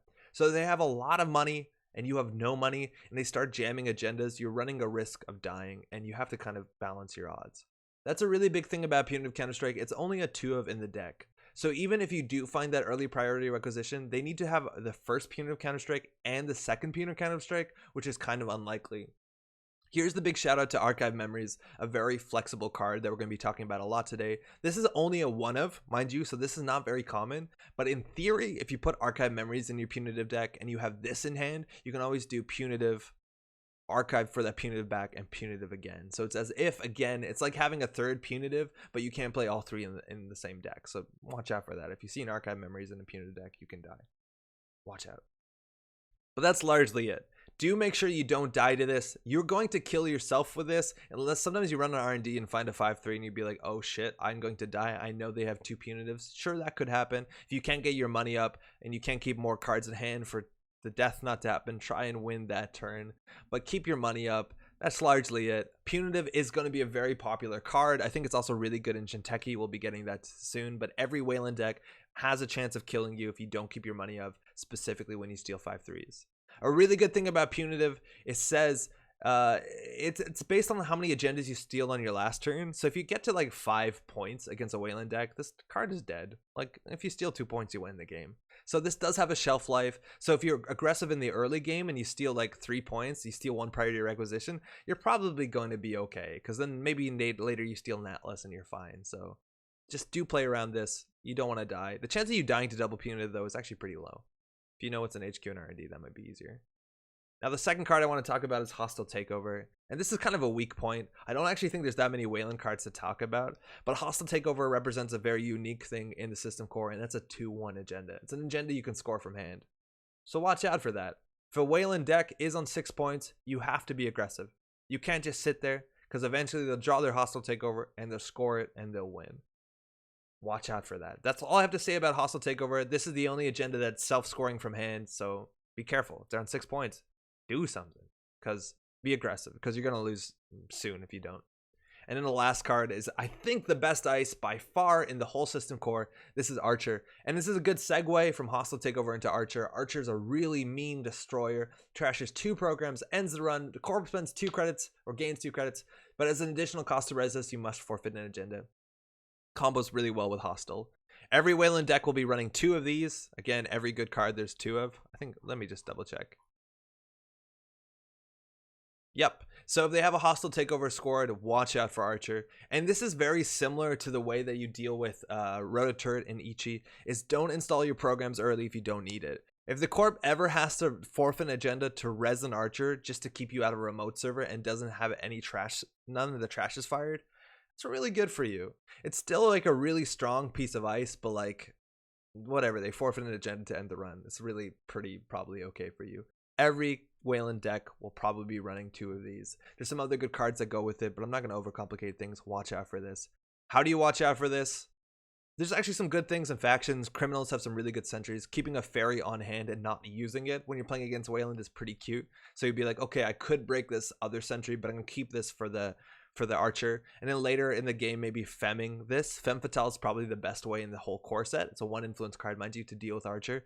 That's pretty good. But do watch out for the archer. Again, a very big thing similar to the HP thing is, unlike Jinteki, Weyland has really boring ice. So it's not scary to run into things without any programs installed. A lot of their ice just ends the run. Some of it traces, and then they gain money, and then it ends the run. So like there's no need to install breakers earlier unless you're like contesting a remote server very aggressively. So probably don't. Face check into an ice wall, face check into an archer. You're good. That's Weyland. Probably doesn't sound that scary. Weyland's going to have a lot of money. Weyland's going to threaten the punitive, so you have to play around that. Don't steal an agenda and end with 1 card in hand. You will die to a single punitive. Don't do that to yourself. And then hostile is a way to score fast, and archer is the best ice. 2 of these will be in every deck. Watch out. Be a bit careful. All right, let's check up on chat. If you play Stimac and Crim, though, they can save it and just use spearfishing inside job to get past ice. Yeah, spearfishing also is a really good way to deal with archer. Inside job as well. For what it's worth, I'm really enjoying this strategic discussion. Never played in such a limited format. It's refreshing to feel like I have a legitimate handle. I'm playing on Sunday. Are you allowed to participate? I'm actually commentating Benjamin on Sunday, so there's a chance if you're on stream, we'll be talking about your games. Glad you're enjoying the content. My only corp win. Blue Sun so far has been kills with punitive. Pretty limited experience though. Yeah, Blue Sun works really well with punitive because you can like recoup costs of ice. But yeah, you can definitely kill, especially if they don't respect hand size. I've gotten 3 double punitive kills actually. Oh shit. Okay. What? No contract killer? Pretty relevant with Caddy. Do we have it open? Contract killer was like the honorable mention, and I think I closed it, but I didn't want to put too many cards. Contract killer is a card that's also a 2 of in the format, surprisingly, and it does kill Caddy. But user, I think there's so many other ways that Caddy dies in this format that are probably going to be more common that yeah, it's really hard to play around this card. Like I think all you do is just don't go too greedy on Caddy, or maybe even don't play Caddy. But you're right, this card probably should be respected. It's just like, yeah, I wanted to keep things simple. Maybe this is more relevant than hostile takeover. I don't know. Yeah, Blue Sun is in system core. Doesn't protect itself. Main reason. I always felt like Pyrrhec was underrated in the right deck. Still using my Blue Sun every once in a while. It's okay. The thing is, like, we've seen this in system core so many times. Is that if you okay, the difference between Pyrrhec is a really big deal in system core, and like we said before, every faction has to play all their agendas, which includes 2 Pyrrhec, and Pyrrhecs represent a 3-point agenda. And that's a really big deal. Because if the priority requisitions aren't stolen by the runner, it means that the runner has to steal 4 agendas. As soon as the Pyrrhec is stolen by the runner only needs to steal largely 3 agendas to win, and that's the difference between a game going like 10 turns and a game going 15 turns. So the chance of the corp winning is so much higher. That's a big reason why people don't like Pyrrhec or playing with non-defensive 5/3s, because like the variance associated with them is so high. Because like if they steal your Pyrrhec on turn 1, your chances of winning the game are a lot lower, just inherently, because they already have a 3-pointer. Now they just have to steal 2 2s and then they win, as opposed to stealing 2 2 2 1 or 2 2 2 2, you know? Marcus, how's it going? Right now we're just talking about the System Core 29 experience before the tournament on the weekend, and I don't know what we're gonna do after that. How's it going? I know, I mean, maybe you play on Saturday. Guess not. No, yeah, no, I'm not. I'm just commentating. Okay, cool. Okay, now we're gonna break our rule and talk about Jinteki, which means we have to talk about like 5 different cards all at once, because Jinteki is like a pretty wild headspace. Just Jinteki personal evolution. There's 2 Jinteki IDs. I think Jinteki has a big chance of winning this tournament. Don't let me sway what you enjoy or what you're playing, but it's very strong.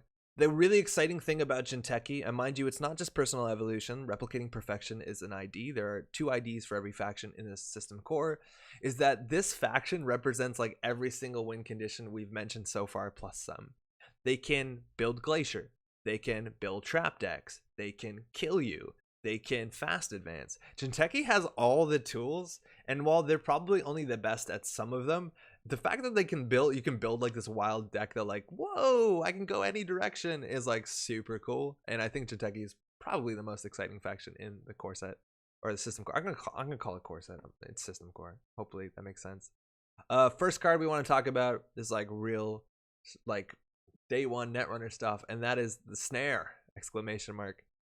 This card does 3 net damage when you hit it, as long as the corp has the requisite 4 credits, and it also gives you a tag. That's a big deal. Don't run things when you have fewer than 3 cards against Jinteki, because you can snare. You can get snared from R&D, you can get snared from HQ. If you do like any sort of multi-axis, you can hit 2 snares. I think there's only 2 snares in the whole thing, so again, every good card there's 2 of.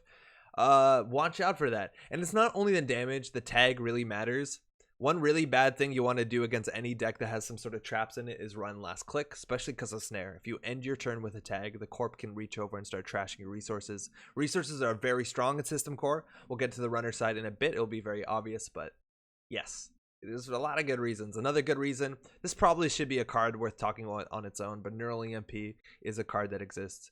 You don't even have to make a successful run, which was a surprise. If you just make a run, they can do a net damage to you. So if you hit a snare and end your turn with no cards in hand, you'd be like, you almost killed me. No, they'll kill you.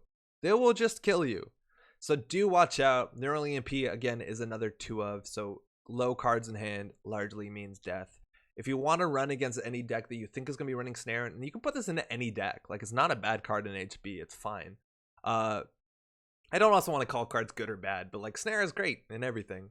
But like, if you want to run into a trap deck, do it early in your turn so that if you take net damage the rest of your turn, you can draw up so you don't die. So snare is a card. You find that out pretty soon in the core experience. Watch out. It's really fun though. Neural EMP is also worth playing around 100%. Now, the second thing I want to talk about is advanceable traps. And Jinteki admittedly is the hardest to talk about. There's a lot more cards to remember all at once, but at least this introduces you to so many of the cool things about playing cards face down. A really strong thing Jinteki can do is installing a card face down in a remote server and advancing it twice, because it represents 3 different things, and all of these different things are very potent. Incredibly potent. Is it 3? Yeah, it's 3. There's 3 different things that it could be that's very potent, and one of the first ones is Fetal AI, a card that I'm actually pretty excited exists now in the system core, which means I can play with it in constructed.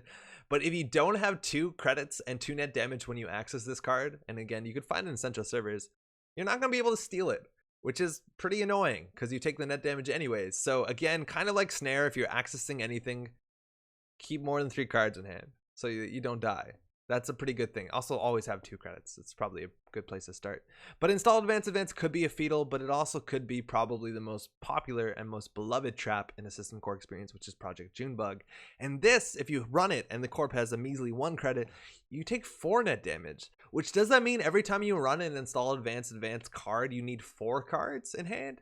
You probably do if you want to play entirely safely. So maybe run this first click, take 4 net damage, and then draw 3. That's very difficult.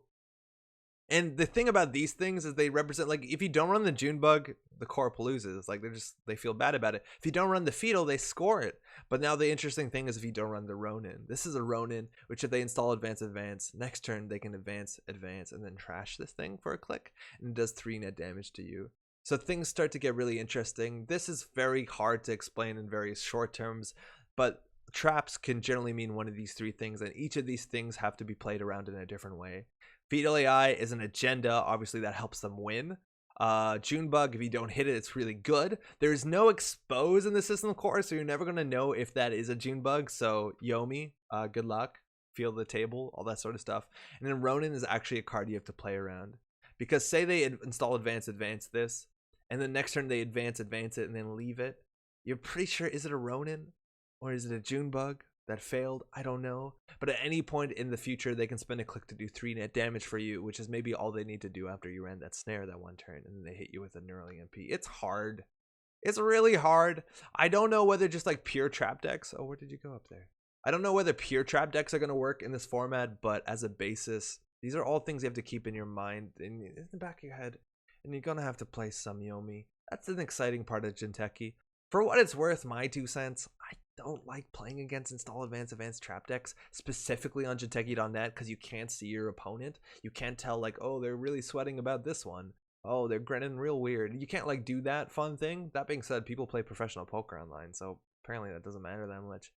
but maybe that means it's good. Anyways, Jinteki does traps. Every single trap largely cares about how many cards you have in hand, so you don't die to Neural, or you just don't die, so yeah, watch out. A user is saying I shouldn't have looked at chat, but Deus Ex is a card you can put in your deck if you want to just, it's one influence, it fires once, but if you want to just put one of these in your deck and only fire it when the net damage is going to literally kill you, gonna flatline you, maybe that's a cool way to do it. I'd probably consider doing that. Maybe not. I don't like tech cards, and then I complain when I die. That seems like a better way to do things, right? So we talked about traps, and then the last one I want to talk about is Nisei Mark II. This is probably the strongest agenda in the system core, excuse me, because this has a really absurdly good ability on it. If they score this 4-2, they can just end the run at any paid ability window. So you can run it through a 3 ice remote server with an agenda in it, break the first, break the second, break the third, access, and then say no, and you have to run it again. Now combine that with some things like replicating perfection, where to run a remote server you have to first at least initiate a run on a central server. You start to see why things get really good. And if you score the first Nisei, you have to score the second is really easy, and then maybe you can win the game really quickly. Now combine that with cards like Ash, where if you have more money, they have to run the server twice again. So they have to run the server, they have to run the you've used this thing, then you fire the Ash. It's really hard. And that's a big reason why I think Jinteki is really exciting in this format. Not only can you have really strong Glacier cards, not only do you have traps, and not only do you have ways to kill. That's actually a really big deal. Fetal AI plus punitive Counter-Strike plus like personal evolution. It's gonna be real hard not to die. So do watch out about that. How do you deal with Nisei Mark II? It's actually kind of difficult with Nisei Mark II, because a lot of times you want to make them use the counter on a different run, not on a run where you're running a remote server. So you want to basically make them use it so that you can always feel better about running a remote. And a lot of times it's like playing like a Maker's Eye or something. So like they'll be like, oh, I don't want you to see 3 cards, so I'm going to use my Nisei token there. It's still a good Nisei token, but that's it. This is going to be a 2 of in every Jinteki deck, because every single deck is going to run the same agendas. Watch out for that. That's it. That's it for Jinteki. They have traps. Don't run last click. Always keep cards in hand so you don't die to neural. And then for advanced traps, you have the Gambit. You have the Fetal, which with punitive is disgusting. You have the Junebug. You have the Ronin. And then watch out. You're definitely going to have to worry about Nisei Mark IIs. If they ever score one of these, you're going to have a lot more work to do. So maybe make sure they don't score the first one. Watch out for this. That's largely it. I think I wanted to like say Flag Entanglement is also a scary card. But like, let's keep it at 3 for now, huh? Let's catch up on chat. Yo, Celestial, what's up? Fetal, Pyrrhec, Ronin, and Junebug are all different enough that I call it 4. 2 are huge punishment if you don't run. 2 are pain if you do to varying extents. And that's kind of the gamble. You're right, Celestial. It's like 2 of these don't matter if you don't run them. Well, Fetal, you don't want them to score, I guess. But like, and some of them are really bad. If you do run them. I'd like to add one thing. Read Jinteki. This is the corp I believe has the highest variance, as well as the one that works best for Yomi. That is reading your opponent. Be prepared for long games. And that's kind of the cool thing with Yomi, is like your opening hand can be absolute trash. You can have like 2 Pyrrhecs, no ice. And you can just do install advance priority requisition turn 1, and the runner might not run it. And then maybe you win. When you fire Pyrrhec and have no ice to res for free, you might still win that game, you know? I think you can read people on JNet based on how long they think before installing. Yeah, you totally can. And that's kind of the advantage of like streaming. You'll be like, I'm talking to chat, it's fine.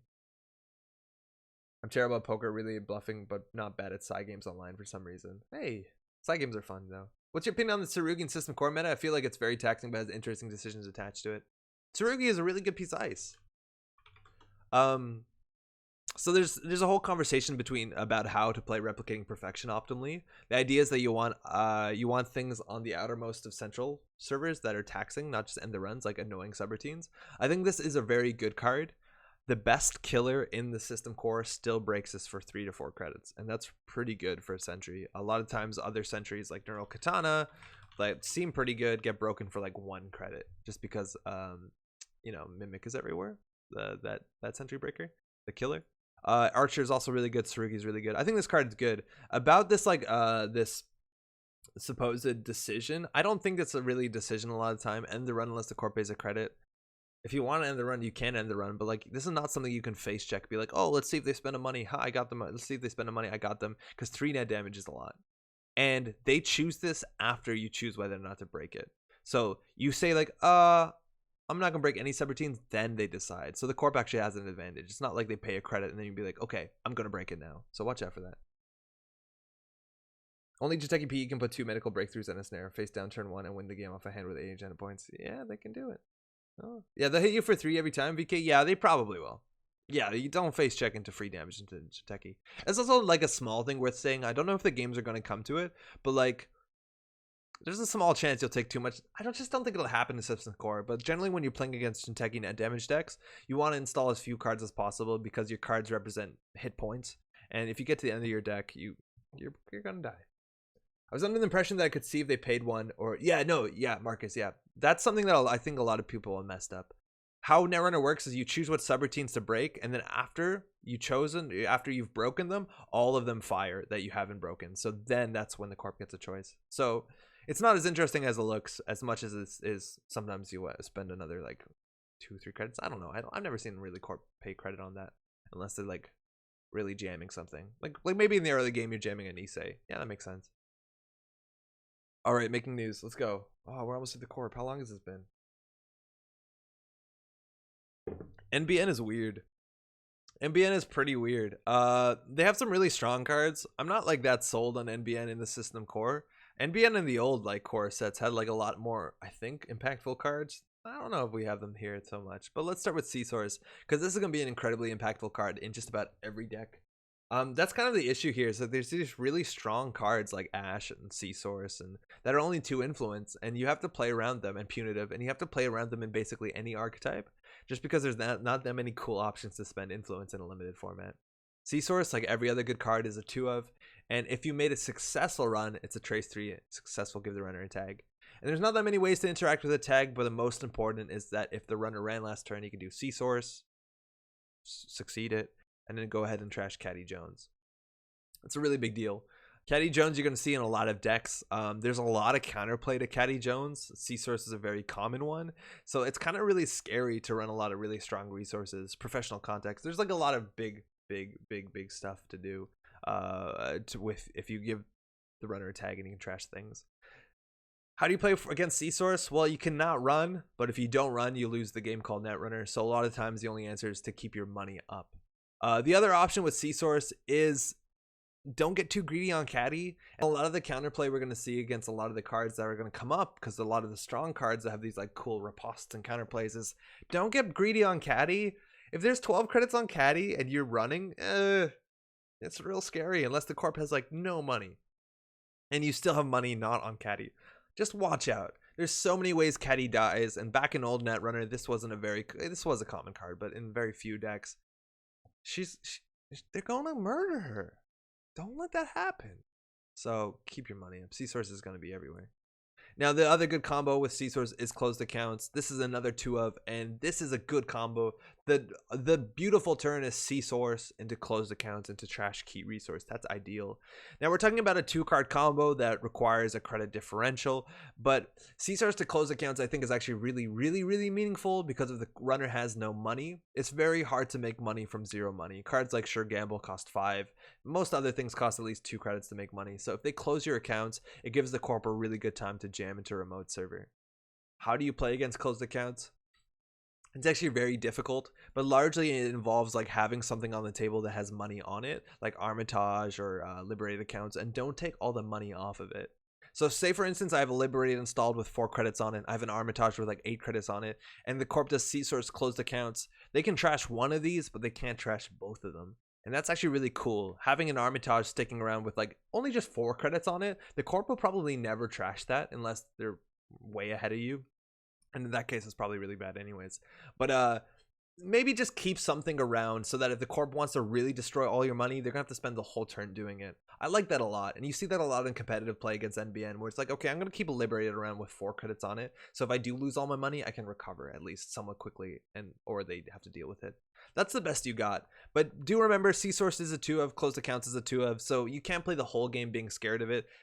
If you have more money than them, it makes it a lot easier, but do watch out. This is very scary. Also, closed accounts does fire on snare. If you end the turn with a tag snare, then it could be scary. And the last card I don't feel very strongly about, but it's Red Herrings. This is technically the other defensive upgrade that's worth something. The runner has to spend 5 credits to steal, or they have to run the server again after trashing this. And 5 credits is a fair bit. There's going to be some turns where there's like these ginormous swings where the runner runs a remote server, pays 5 to steal. You gain 5 from Explodapalooza. Sometimes these fire together when you can't steal it. It's beautiful. But that's huge, and that generally ends up into the C-Source thing, and then that gets really bad for you. But Red Herrings is a defensive upgrade. You need at least 5 credits to steal an agenda. Maybe try and keep a lot of money. Running a remote server in against NBN that has a defensive upgrade in it when you don't have a lot of money, it's not going to work out for you. So maybe don't bother if your economy isn't bad. I think the last thing I want to say for NBN is psychographics, which is weird. The value of a single tag in the original core set was very, very, very different on the basis that there was cards that could do meat damage and kill you, cards like Scorched Earth. This is the only card in the whole system core, and this is a one of, that cares about how many tags you have. And as a one of, and without any good ways in the system core to give you a lot of tags at once, I don't even know if I would include psychographics in every single NBN deck I would ever build. And that actually makes things very interesting, where going tag me, taking a single tag and not removing it is a problem because the corp can close your accounts and trash your resources. But at that point, if you have no interest in clearing your tags, taking 90 tags doesn't change anything unless the corp plays that copy of psychographics or they find that one copy of psychographics. And that is not guaranteed. That's all I'm saying here, is that it's not like the original core where sometimes you'll just die to being tagged. There's only one good card, and it's a one of in the whole system core that punishes having a lot of tags. So keep that in mind. That being said, it does punish them really well. Sometimes they can win with a single agenda, but do watch out for that. Or don't watch out for that. Maybe going tag me isn't wrong. I also, oh man, I don't want to complicate things, but do trash that Daily Business Show. It is so not obvious how good this card is. This card is fucking nuts. You would need to trash this. This card is one influence. This card is so fucked good. Trash this thing. It doesn't look good. It's really good. I have to emphasize. Anyways, that's NBN. Lastly, neutral cards. Only one thing to talk about: Paper Trail. Again, every single corp is going to be playing the same agenda suite. Every single corp has 2 Paper Trails. This comes back to that first thing we were talking about not putting too much money on Caddy Jones. Everyone's going to be playing this. This is going to be firing all day. And when these fire, you lose your connections and jobs if you don't boost into the trace. And even if you end up paying like 8 credits just to keep your caddy around, I don't think your caddy is worth keeping around anymore. Unless there's like 30 credits on her. Which at that point, you're just trying to prove something, huh? Do watch out. How do you play around this? Have more money. Steal it. Those are pretty obvious, I suppose. But like, just don't go crazy. Shaper gets hit the worst by this card, but I am assuming a lot of Shapers going to be playing this card. Even a lot of everyone's going to be playing this card. But if Paper Trail fires and you lose your Proco, holy shit. That's the corp side. I honestly think it's not that intimidating. I know I've been playing the game for a long time, but like HB, you got some fast events, you got a really good defensive card. Watch out for things that trash programs. Don't install things early. NBN, you got ways that they can deal with you. If they give you a tag, they can fuck you up, and then that's largely it. For Weyland, don't install your programs maybe too early. That Archer will hit hard. Even if they res their Archer a lot of times and they spend like 2 agenda points on it, it's fine. And Punitive will kill you. Jinteki is wild. And then Paper Trail will be everywhere. Literally, this card will be everywhere. It has to. It has to be everywhere. So just don't overdo it. All right, let's catch up on chat.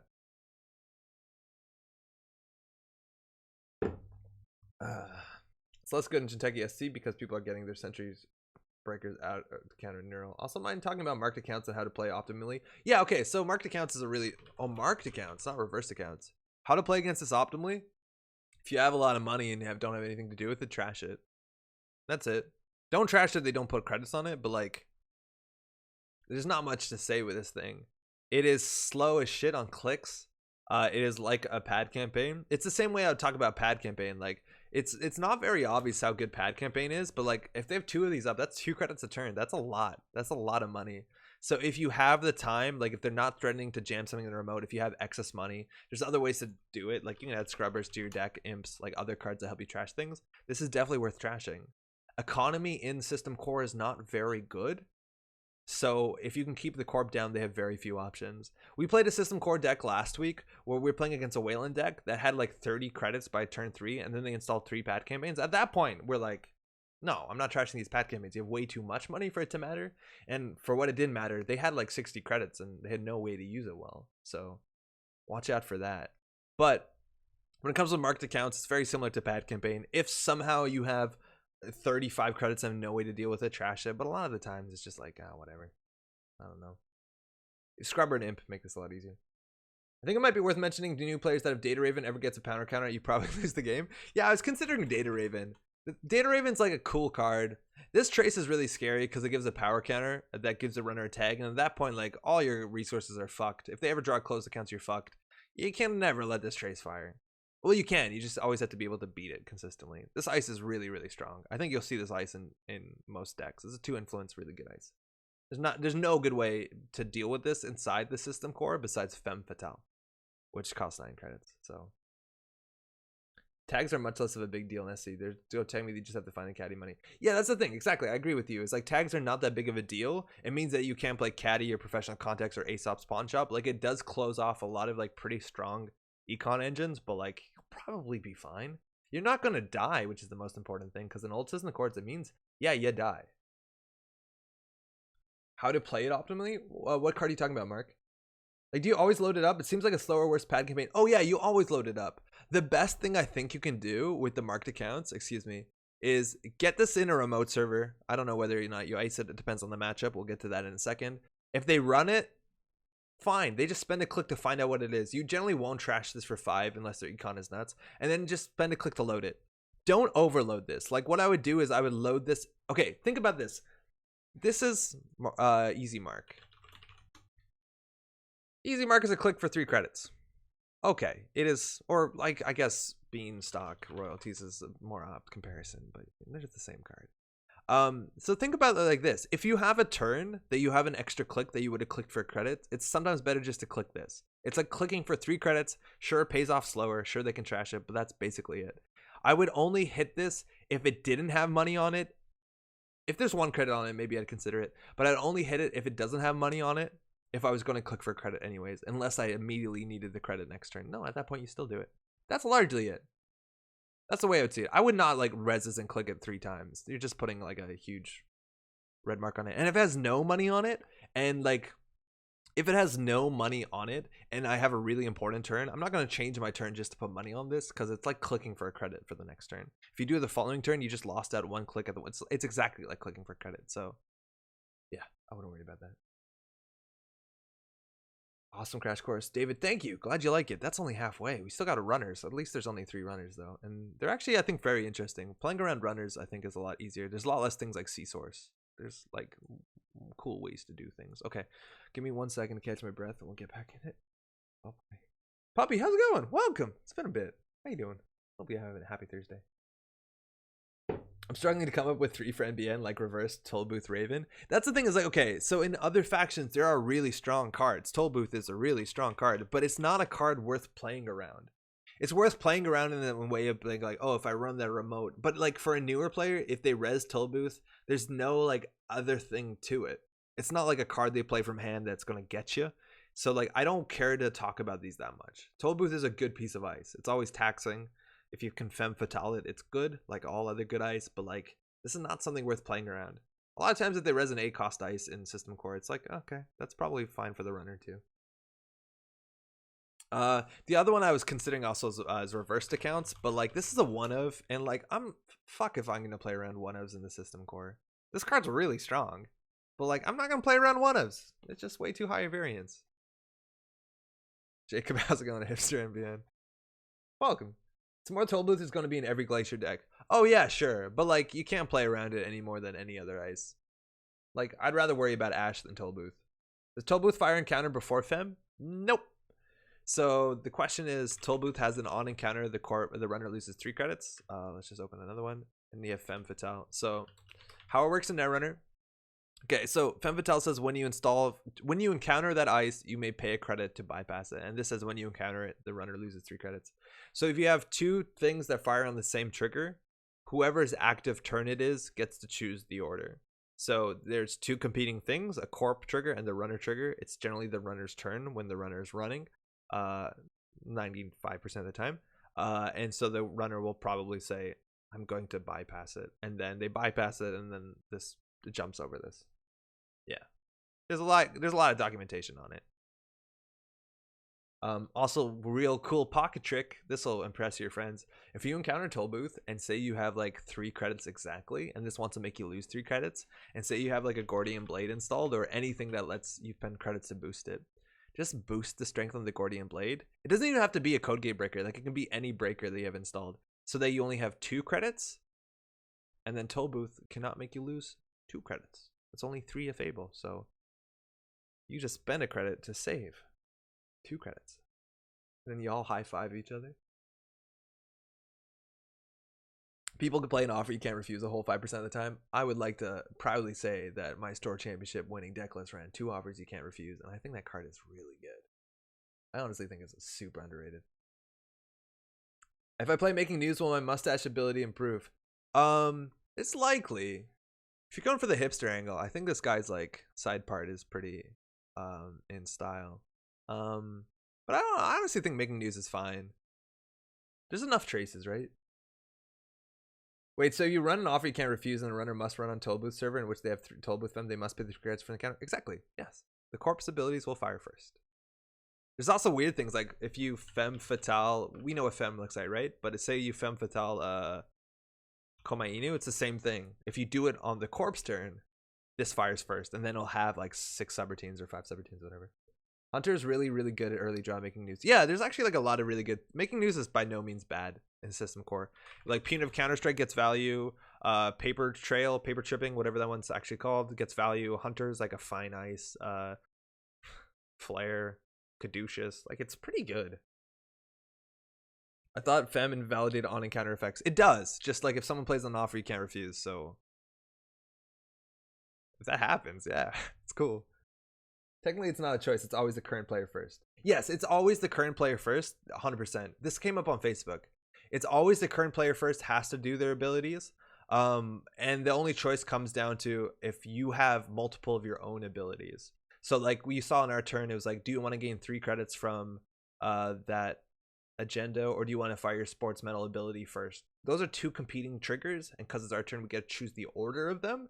But say it was us scoring an agenda and then gang sign on a runner across the table, our abilities have to fire first, and we choose the order of those, and then gang sign fires. I ran into that with Chop Bottom door to door. Oh yeah, right? Because you can take the tag and then Chop Bot it. Yeah, Chop Bot's a cool card. All right, home stretch, let's go. We got Criminals. This is Gabriel Santiago. Criminals, they're in blue. I really like talking about this part about Netrunner. In most other game designs, factions are designated by what people look like and by species or class or whatever. That's like a way to build games that we largely have. And the cool thing about Netrunner is they have grouped together factions by why they run. And runners, while they generally get the positive light, I honestly think a lot of them are pretty shitty people. And we're talking about our skulls in blue, which they run for greed and lust of information. So take that as you will. But this is our friend Gabriel Santiago. What has it been, 8 years since we've seen him last? And he has become a handsome Russell Crowe fellow. But let's talk about some criminal cards. I think on the runner side, there's a lot more things to play around really actively. I feel like the corpus is making more choices. So Sneak Door Beta, am I right?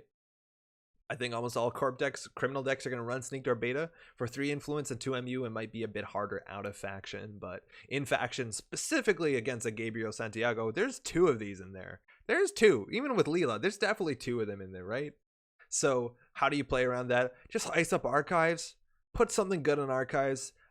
Generally you ice up HQ first, but you're going to have to ice up archives because you're playing Sneak Door Beta, and Sneak Door Beta is going to be a problem. That's all there is to it.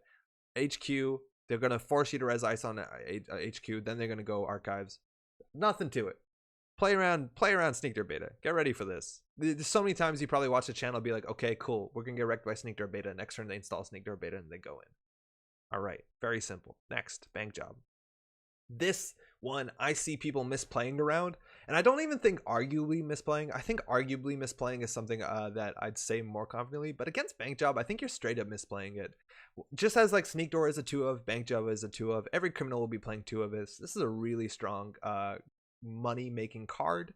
You install this and then you run and you spend 2 clicks to gain 7 credits, and that's awesome. And one of the worst things you can do against this, which is something that happens a lot based off of the card pool of the system core, people are playing naked remotes all nonstop.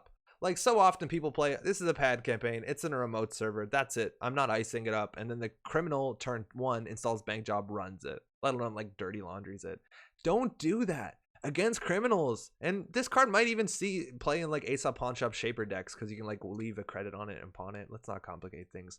If you don't, maybe consider not playing naked remotes. If you have a pad campaign and you think you need it, ice it up. Just ice it up with some old bullshit. Like, it doesn't have to be a good piece of ice. This might actually be a bit too good, but as soon as they need a breaker, as soon as they need to get in and pay money just to see the card, like, you no longer want to like turn 1 bank job, and you're not going to lose to that. Giving the runner 7 credits because you thought your pad campaign was hot shit is a really bad thing. Against criminal, don't do naked remotes unless they have way more money than you, and then they'll probably just trash your pad campaign. Okay, so watch out for that. Grim says don't play pad campaign. I think pad campaign is pretty fine, but like, just like maybe put pad campaign in your remote server for a couple turns, or one of your iced ones. Just ice shit up. It's fine. Pad campaign will also definitely see play in one of those spark decks. I didn't want to close that. Lastly, we got spearfishing, and by spearfishing, I also mean inside job, and I actually mostly mean inside job because inside job is a lot better. What's happening here? Oh, this is fine. This is a really big deal. Inside job is a 2 of in the system core, while it's arguably lesser sibling. Spearfishing is only a 1 of, so you largely play around these the same way, and that is by not jamming shit behind a single piece of ice. I'm telling you, every single criminal deck you're going to play is going to be running 2 of these, and maybe even 1 spearfishing. I would run all 3 for sure. And this card is super potent. It gets past ice, it gets around on encounter abilities. Spearfishing not loading, I don't know. But play around this. If you're jamming your Nisei Mark II behind a single piece of ice, you're going to be upset. You want to play 2 ice? Well, let's just consider inside job because it's a better, more common card, because I think it's a better card, let alone there's twice as many as spearfishings. You want to put your good ice in the back of the server and then some garbage O ice at the front. So put your archer in the back, and then in front of it put like some sacrificial pop-up window, so that when they go and inside job it, the inside job part gets used on a pop-up window, and then they actually have to deal with your nice ice. Unfortunately, spearfishing isn't loading right now, but spearfishing kind of works the opposite way. But because spearfishing is half as common as inside job, just always do it the inside job way, right? That's a really big deal. Don't do it early. For Leela, it's also really scary because she can pressure things. This card is going to be everywhere. For 3 influence, you're not going to see it. But basically, against a criminal, if they have 1 breaker and you have 2 ice on a remote server and you're feeling really hot, you always have to respect this. You'll always do. It's such a cheap card. It deals with ice way better than any ice breaker in the game. And this is spearfishing, which is just like not as great, but it's kind of the same thing. That's all I'm going to say. It's very straightforward with criminal. They have a sneak door beta. You're going to need to ice archives at some point in the game. Don't install your shit naked against criminal, because they'll bank job you for days. There's 2 of these. And then lastly, they have 2 inside jobs and 1 spearfishing, which means single ice remote is kind of shit. And I just want to bring this back because we talked about Gabe earlier. That's a really big deal. The fact that we have the threat of inside job, the fact that the criminals have the threat of spearfishing makes Corpse less likely to jam into shitty remotes in the early game. So then the pressure from Gabriel Santiago, the pressure from Sneaker Beta, the pressure from HQ Multi-Access gets even stronger and even stronger. So that's really true. If they don't feel safe in the remote, go HQ. You're criminal. It's what you want to do anyways. Criminal is pretty straightforward, and I think Criminal is by far my favorite faction in the system core. I think we played just Gabe system core last week. I don't think we dropped a single game, and they all felt like we were in control. Let's just check chat. How many Adonis? There's 3. Adonis is another good thing you want to ice up, but that card you definitely trash on site. It's just way too much money on it not to trash it. And it's really good with Blue Sun, Maryland as well, yeah. But Tutor BS needs another good campaigns. Pat has to beat Adonis and Mara. Yeah, you play Maryland and Adonis. I don't think you play Pat and Blue Sun because you generally ice stuff. There's Gabe again. He can be trusted to work at a bank, right? Ah, he's a bank employee. It's not clear. I'm pretty sure that's a costume that he's working for Titan, right? I like melange mining in the old core set as a way to bait out inside jobs that wasn't as click as a runner didn't run. That still exists though. Like that's actually a really big deal. If you want to bait the inside jobs, if you want to bait the spearfishings, there is a lot of advanceable shit in the system core. Every faction has some really compelling cards that you can plug into remotes so that people can think it's an agenda. And that's actually a really big deal. Let's just pull up Contract Killer. So if you want to play like really simple Netrunner and make it all about having enough breakers and economy to run into remotes, and that's largely what a lot of the constructed play looks like, besides like certain archetypes that involve like pressuring people in different ways.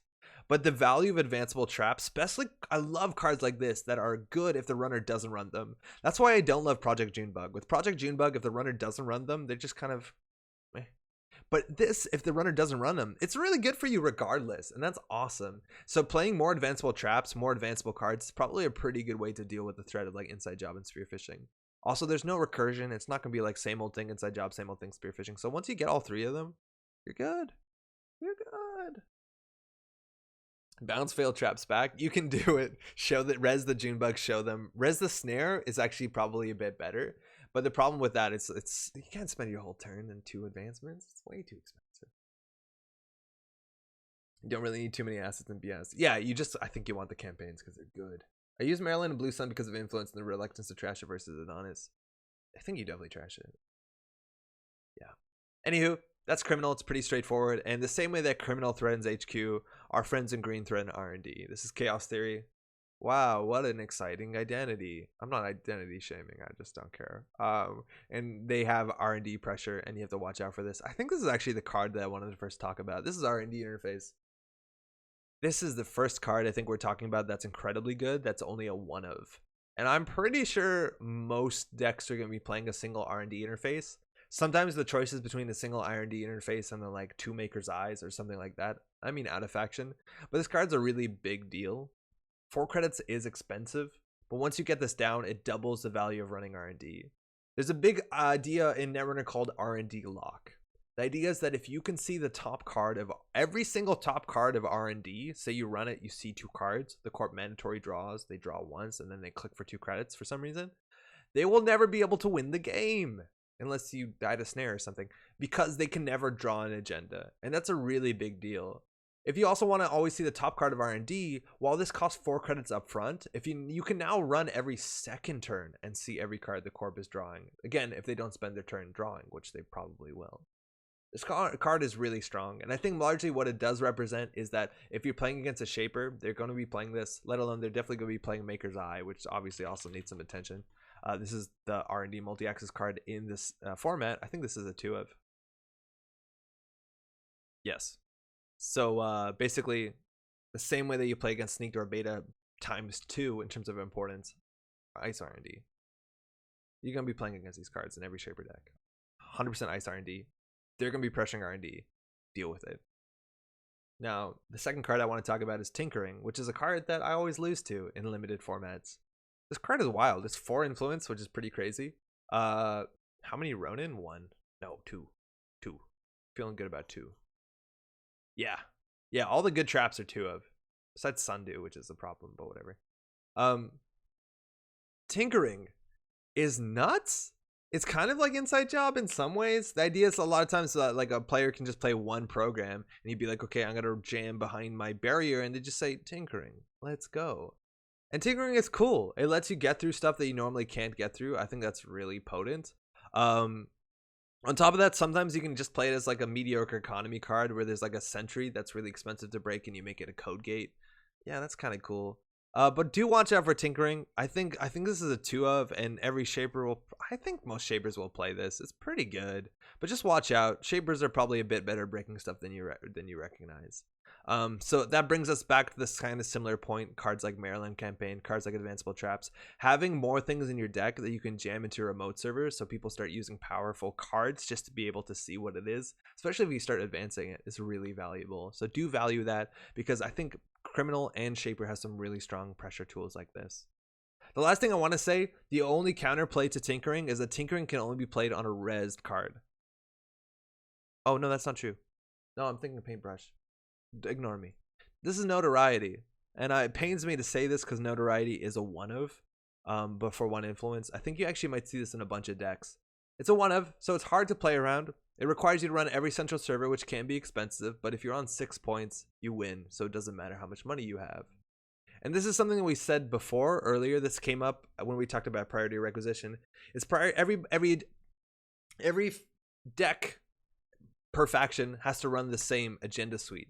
And that's a really big, this priority requisition is a really big deal because just about every faction runs priority two. They have to run 2 priority requisitions and then a whole whack of 2-pointers. And then some, I think only Weyland has some 1-pointers, which means if you need to steal 7 points in an agenda as a runner, if you don't ever steal the priority requisitions, it means you're going to have to steal 4 agendas, which is actually a tall ask. If I'm not mistaken, there's 3, 4, 5, 6, 7, 8, 9. Like the HB deck has 9 agendas. You need to steal almost half of them. You need to steal 4 of 9 if you don't steal the priority requisitions. And that's actually very difficult.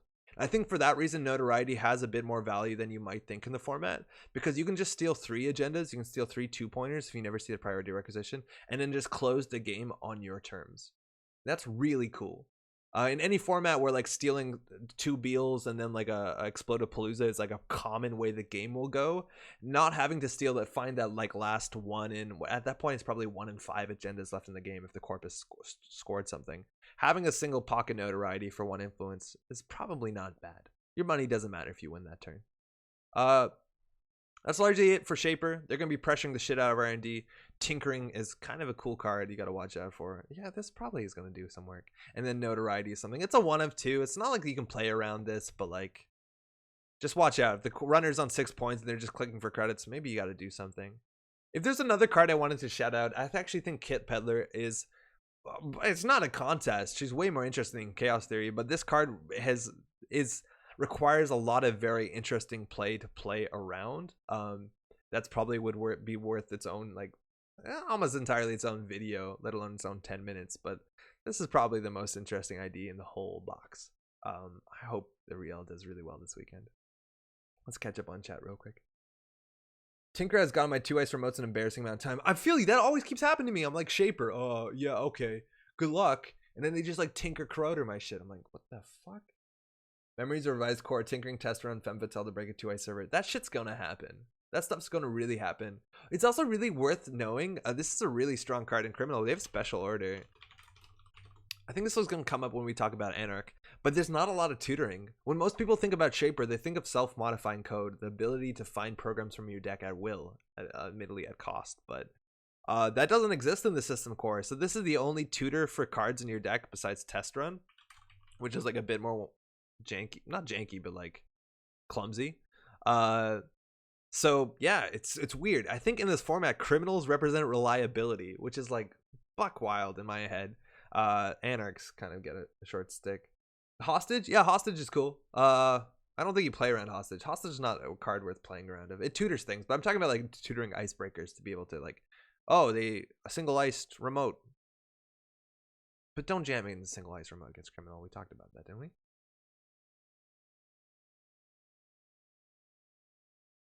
Doesn't matter how much money you have for notoriety. You need the 1 creditos. Yeah, you need 1 credit if you win. But no, you need to run all the servers. You're probably going to need money for that. All right, let's close this not with a bang, but with kind of like a whimper of sorts. Man, I don't really care about Anarch in this box. You notice how many tabs I have open for Anarch. It is literally 5 tabs, and one of them is a neutral card. So, yeah, Anarch is in this box, and they have some cool cards, but most of them are cooler in other factions. Anarch is weird, because I think Anarch in the System Core doesn't have a very clear win condition. Shaper has some really strong multi-axis with Maker as I and R&D interface. Criminal has a really strong economy, cards like Paragon, Bank Job, and they have really cool ways to access central servers, like we've talked about Sneaked or Beta, HQ interface legwork to get that multi-axis pressure. And then you have Anarch. They have 2 retrieval runs. I don't know.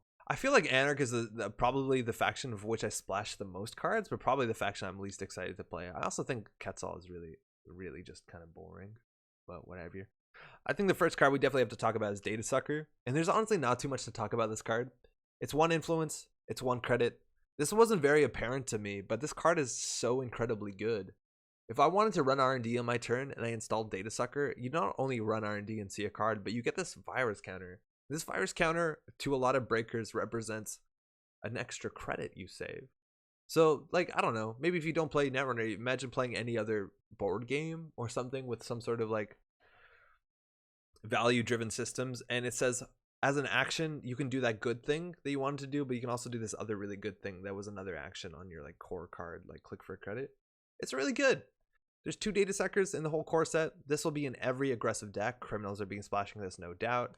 Anarch's going to be playing this. This also works with the Anarch breakers, specifically Mimic, that can boost its own strength. This works really well with some of the criminal cards that have really bad, weird boosting ratios.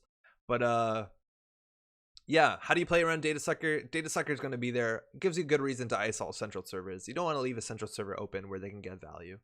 That's it. That's Data Sucker. It's a very, very powerful card, as unassuming, as cheap as it is, but it's very good. And for one influence, you'll see it. Next card is Retrieval Run, which probably represents the best sort of recursion in the game.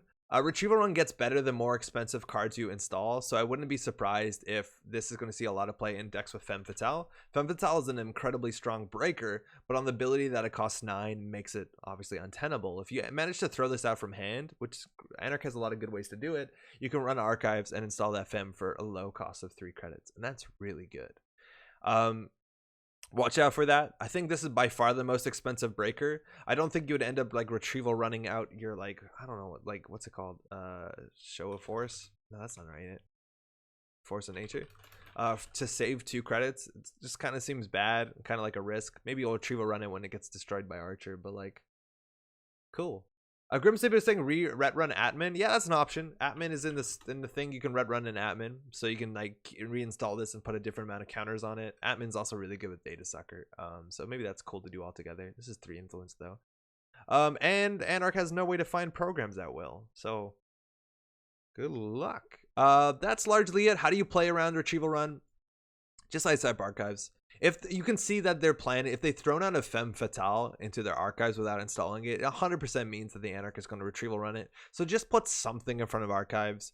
If they really want to get the Femme Fatale, they're going to have to install another breaker. They're going to have to get into it. It's going to be a lot more difficult and clumsy, and it's not going to be allowing them to get that Femme Fatale turn 3 to contest your remote server. So just maybe consider icing up Archives preemptively. It helps against the Data Sucker. It helps against the Retrieval run. That's largely it. And then lastly, and kind of unfortunately, Stimhack. It's a really good card. It's a 1-of though, so you're not going to play around this, but it's really good. I don't have a lot to say about Anarch. Actually, probably what I should have said is Imp. I think I was meant to talk about Imp in other points. Imp is the only card in the whole format that can trash operations, and a fair bit of the cards that we talked about that we're having to play around were operations. So cards like C-Source, cards like Punitive Counterstrikes, cards like Biotic Labor, cards that represent win conditions. This card can trash them. This card can also trash those assets that we talked about and upgrades at no cost. The Corp has some counterplay, but Imp is a big reason why you don't want to allow cheap accesses to central servers. It disincentivizes uniced remotes. This card is by far probably really, really incredibly strong. I probably should have mentioned this one when I planned it. So yeah, that's good. This is a really good card. How do you play around it? Maybe Purge. If they install this and it has 2 counters on it, they didn't use it, and they ended their turn, you probably just want to go ahead and purge that bad boy. That's largely it. And then neutral, I just want to shout out to our boy Crypsis. Crypsis is like, doesn't see a lot of play in competitive modernly, and I think it's because there's a lot of better ways to do things. But specifically when we're talking about Anarch, or if we're talking about a format where reliability is kind of hard to come by, or when a lot of the like plays involve, hey, in the early game at least, like, do they have a breaker? If they don't have a breaker, I can rush them and score maybe 4 to 5 points. Installing a Crypsis for 5, it might not be the end of the day. And it comes up to the player you're playing against, because the player you're playing against realizes, okay, they can get into everything, but if they do, it's going to be really bad for them because they just spent like 9 credits to break through like an ice. It's probably not that terrible for you, but do watch out. Crypsis might show up, and Crypsis is cool, especially if you're playing a deck that wants to trash programs and be like, ha, I got all their breakers, and then they install Crypsis and you weep. That's the system core. I think it's honestly pretty straightforward.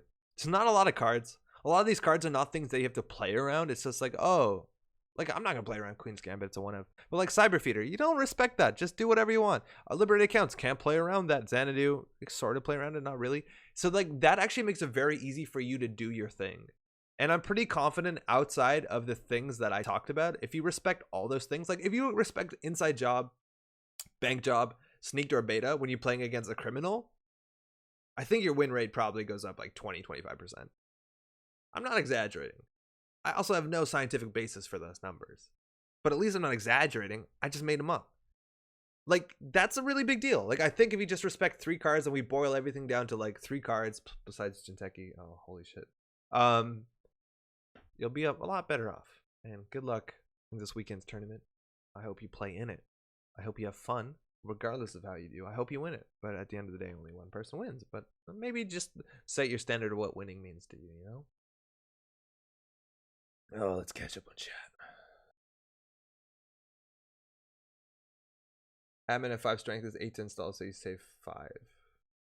You know, you have to pay for the counters on admin when you retrieval run it, because the admin counters are not part of the install cost. It's like, it's a thing that happens after you install it. Counts as the program. Yeah, it's not the install cost. 100%. Put 2 fems in. Yeah, just put a bunch of fems in. Retrieval run fems. Right ahead a bit. Hey, Jonathan, thanks for dropping by. Enjoy. Save them for res toll boots. Yeah, Femme Fatale is really bad against Blue Sun. That can't be understated. I think I generally just either threw them out or use them as incredibly expensive inside jobs for 1 turn. All right, sorry, let's catch up on chat. For a second, I thought you were enthusiastic about T.S. Eliot. Glad to hear it was just Anarch that got you down. Did you talk about Data Dealer? Isn't that wild in the core set? If there aren't cards like News Team, you actually have to burn real agendas. Yeah, I don't see how, like, I think we talked about this yesterday when we built the criminal deck. We're like, hey, because if you want to, like, fuck it. If you don't want to build a criminal deck for the tournament, you can play the deck I played last week. It's probably pretty good. We didn't tune it at all. Actually, there were some cards we decided we should have taken out. But Data Dealer is, like, pretty bad in the format. Hostile Takeover is maybe your best case scenario. Or maybe not dying to punitive is your best case scenario. But what has to be understood to some extent is that this is the basis. Like, this is the core box also for constructed play. So the fact that Data Dealer might be bad in this single system core format, it's cool that it's a card that we can play with in constructed for the next year. So, you know, things like that happen. There's some other good examples of that. Like, I don't love John Masanori in this format just because you don't have the economy to run that cheaply. That's the card we had to change in our criminal deck. And if you take a tag, it's so fucking bad in this format. At least a single tag if you're playing caddy. That, like, you know. But at least it's in the constructed format, which is a really big deal because crowdfunding. You mean Xanadu Ice Carver Reyna is pretty gross? Yeah, it is. Like, Reyna has some real pressure. The problem with Xanadu in this format, it's a 1-of. So if you have it in your opening hand, that's cool. Yeah, it has some real economic pressure, but you're gonna have to spend a lot of effort getting other cards in your deck to be able to win. I think Run Amok also is like a really cool card that they saved. They didn't save, I guess they just included it, but it's a 1-of, so it's like not worth playing around. Decks of the winner, Jinteki and Criminal? Yeah, could be. Could also be HB very easily. I think HB is pretty straightforward. Weyland Blue Sun can do well. NBN is like the most weird to me. I think they have to be very ambitious with their influence. So like punitive is probably a good way to blow open win conditions. I think we did Ash a bunch in like Spark and it wasn't bad. That one shaver player that puts Mimic on Dinosaurus. Yeah, it's a good combo. Imp is good with Test Run. Yeah, Imp is fine with Test Run. But like that's a 3 influence splash no matter which way do you go. Aesop's and Revised Core is basically useless, so I've saved Aesop's if that matters so much. Yeah, Aesop's is also like another card that's probably not amazing in the format, but is really good that it exists. For like constructed. It's cheap Aesop's fodder? It is, but it's like 2 influence. Like this card's 2 influence. It's not 1 influence, 2. It's wild. Alright. Thank you. Isn't Imp 4? Hey, what's up, Terrence? No, I think Imp is 2. No, Imp is 3, excuse me. Yeah, Imp is definitely 3. There was this cool archetype where back in the days when Kate was played, it was called like Imp Kate, Red Kate, I don't know. but it was like a Kate that just kept recurring imp. It was like 3 clone chips, 3 SMCs test runs, and you just basically played imp and ran centrals. It was a lot of fun. Especially back then, there was a lot of like C source scorched earth shit where like trashing operations was like, oh, you can't win now. Good luck with winning. Okay, it's 11:10. Unfortunately, I think I'm gonna call it a night tonight. I got home at like 8 o'clock, and I had to wake up early again tomorrow. The week isn't over just yet, but again, tournament starts this weekend. So if you're playing, best of luck, have fun. And if you want to watch Sunday, we're here all day. I think we're like 10 to 8 doing Swiss, 10 to 6 maybe. So do drop by if you want to watch the VOD. It'll be there too. It'll be on YouTube permanently. We're on Twitch and YouTube. We're not on Mixer yet, are we? If you have any questions, throw them into the comments of this. I 100% promise you I will answer the comments before Saturday. If you're playing on Sunday, maybe you have an advantage. I've been really bad with comments. Apologies for that. But I'll answer it if you have any like questions. I'm not gonna source deck lists. I think I played a bunch of like deck lists on this channel if you want to grind them up, but like, are they optimal? I don't know. Doubt it. But that's largely it. The schedule's on here. So if you don't want to play and you want to watch, first Trace 5, Swiss rounds. We got that day beat, and then the finals will be with Dan on next Sunday, Super Bowl Sunday. Dude, check that out. That's largely it. The only thing I wanted to shout out is Slay the Spire is officially out. I have played many an hour of this game. 10 out of 10 rating on Steam, $25 US. This has like the rating that's associated with very few games other than like Euro Truck Simulator. Holy shit, 97%. I think they did an AMA today. The big reason why I shout this out is because if you like Netrunner, you're probably into this, but also because it was made by Sneaky Sly, who is the guy who started StimHack, the community and the website. So do check this shit out. This game's amazing. The cost just went up though because they released it today. So hey, congrats. Or yesterday, I guess. Congrats to this latest Aspire people. That game's fucking on fire. Okay, that's largely it. I've eaten 538 hours of my life. Mark, that's a big old number. You're still behind Dan though. Dan is at 750 on the other one. So that's fine. I think I'm at like 80. Mill, what's up? I'm gonna have to catch most of this on the VOD. Yeah, it was pretty good. We played some games. We talked about this. It didn't take half an hour. I lied. I wanted to stop in and say hi. Thank you. Hey, I appreciate it. Hopefully you're having a good evening. Hopefully you're sleeping well, huh? But yeah, that's it. We'll be back on Sunday. Do drop in if you have comments. See in the comments section. And I think that's all I got. I'm really excited to eat some food and go to sleep. Slay Aspires at 400 from me. Fuck yeah. People know it's good. Man, this game's good. Okay, that's it. Enjoy. Best of luck at the tournament. We'll be watching. We'll be around, and then we'll be streaming it, and then we'll be back next week. Same time, same place. You know how it goes. And at that point, we won't be doing system core stuff. If you watch this and somehow you hated it and you got to the ending, yeah, whatever. Patrick, I'm at 4 so far. Oh, next week Pat's here. Actually, probably. I guess I haven't confirmed it. No, you're not. It's the 31st. Pat will be the following week. It's a roller coaster of emotion. Okay, bye.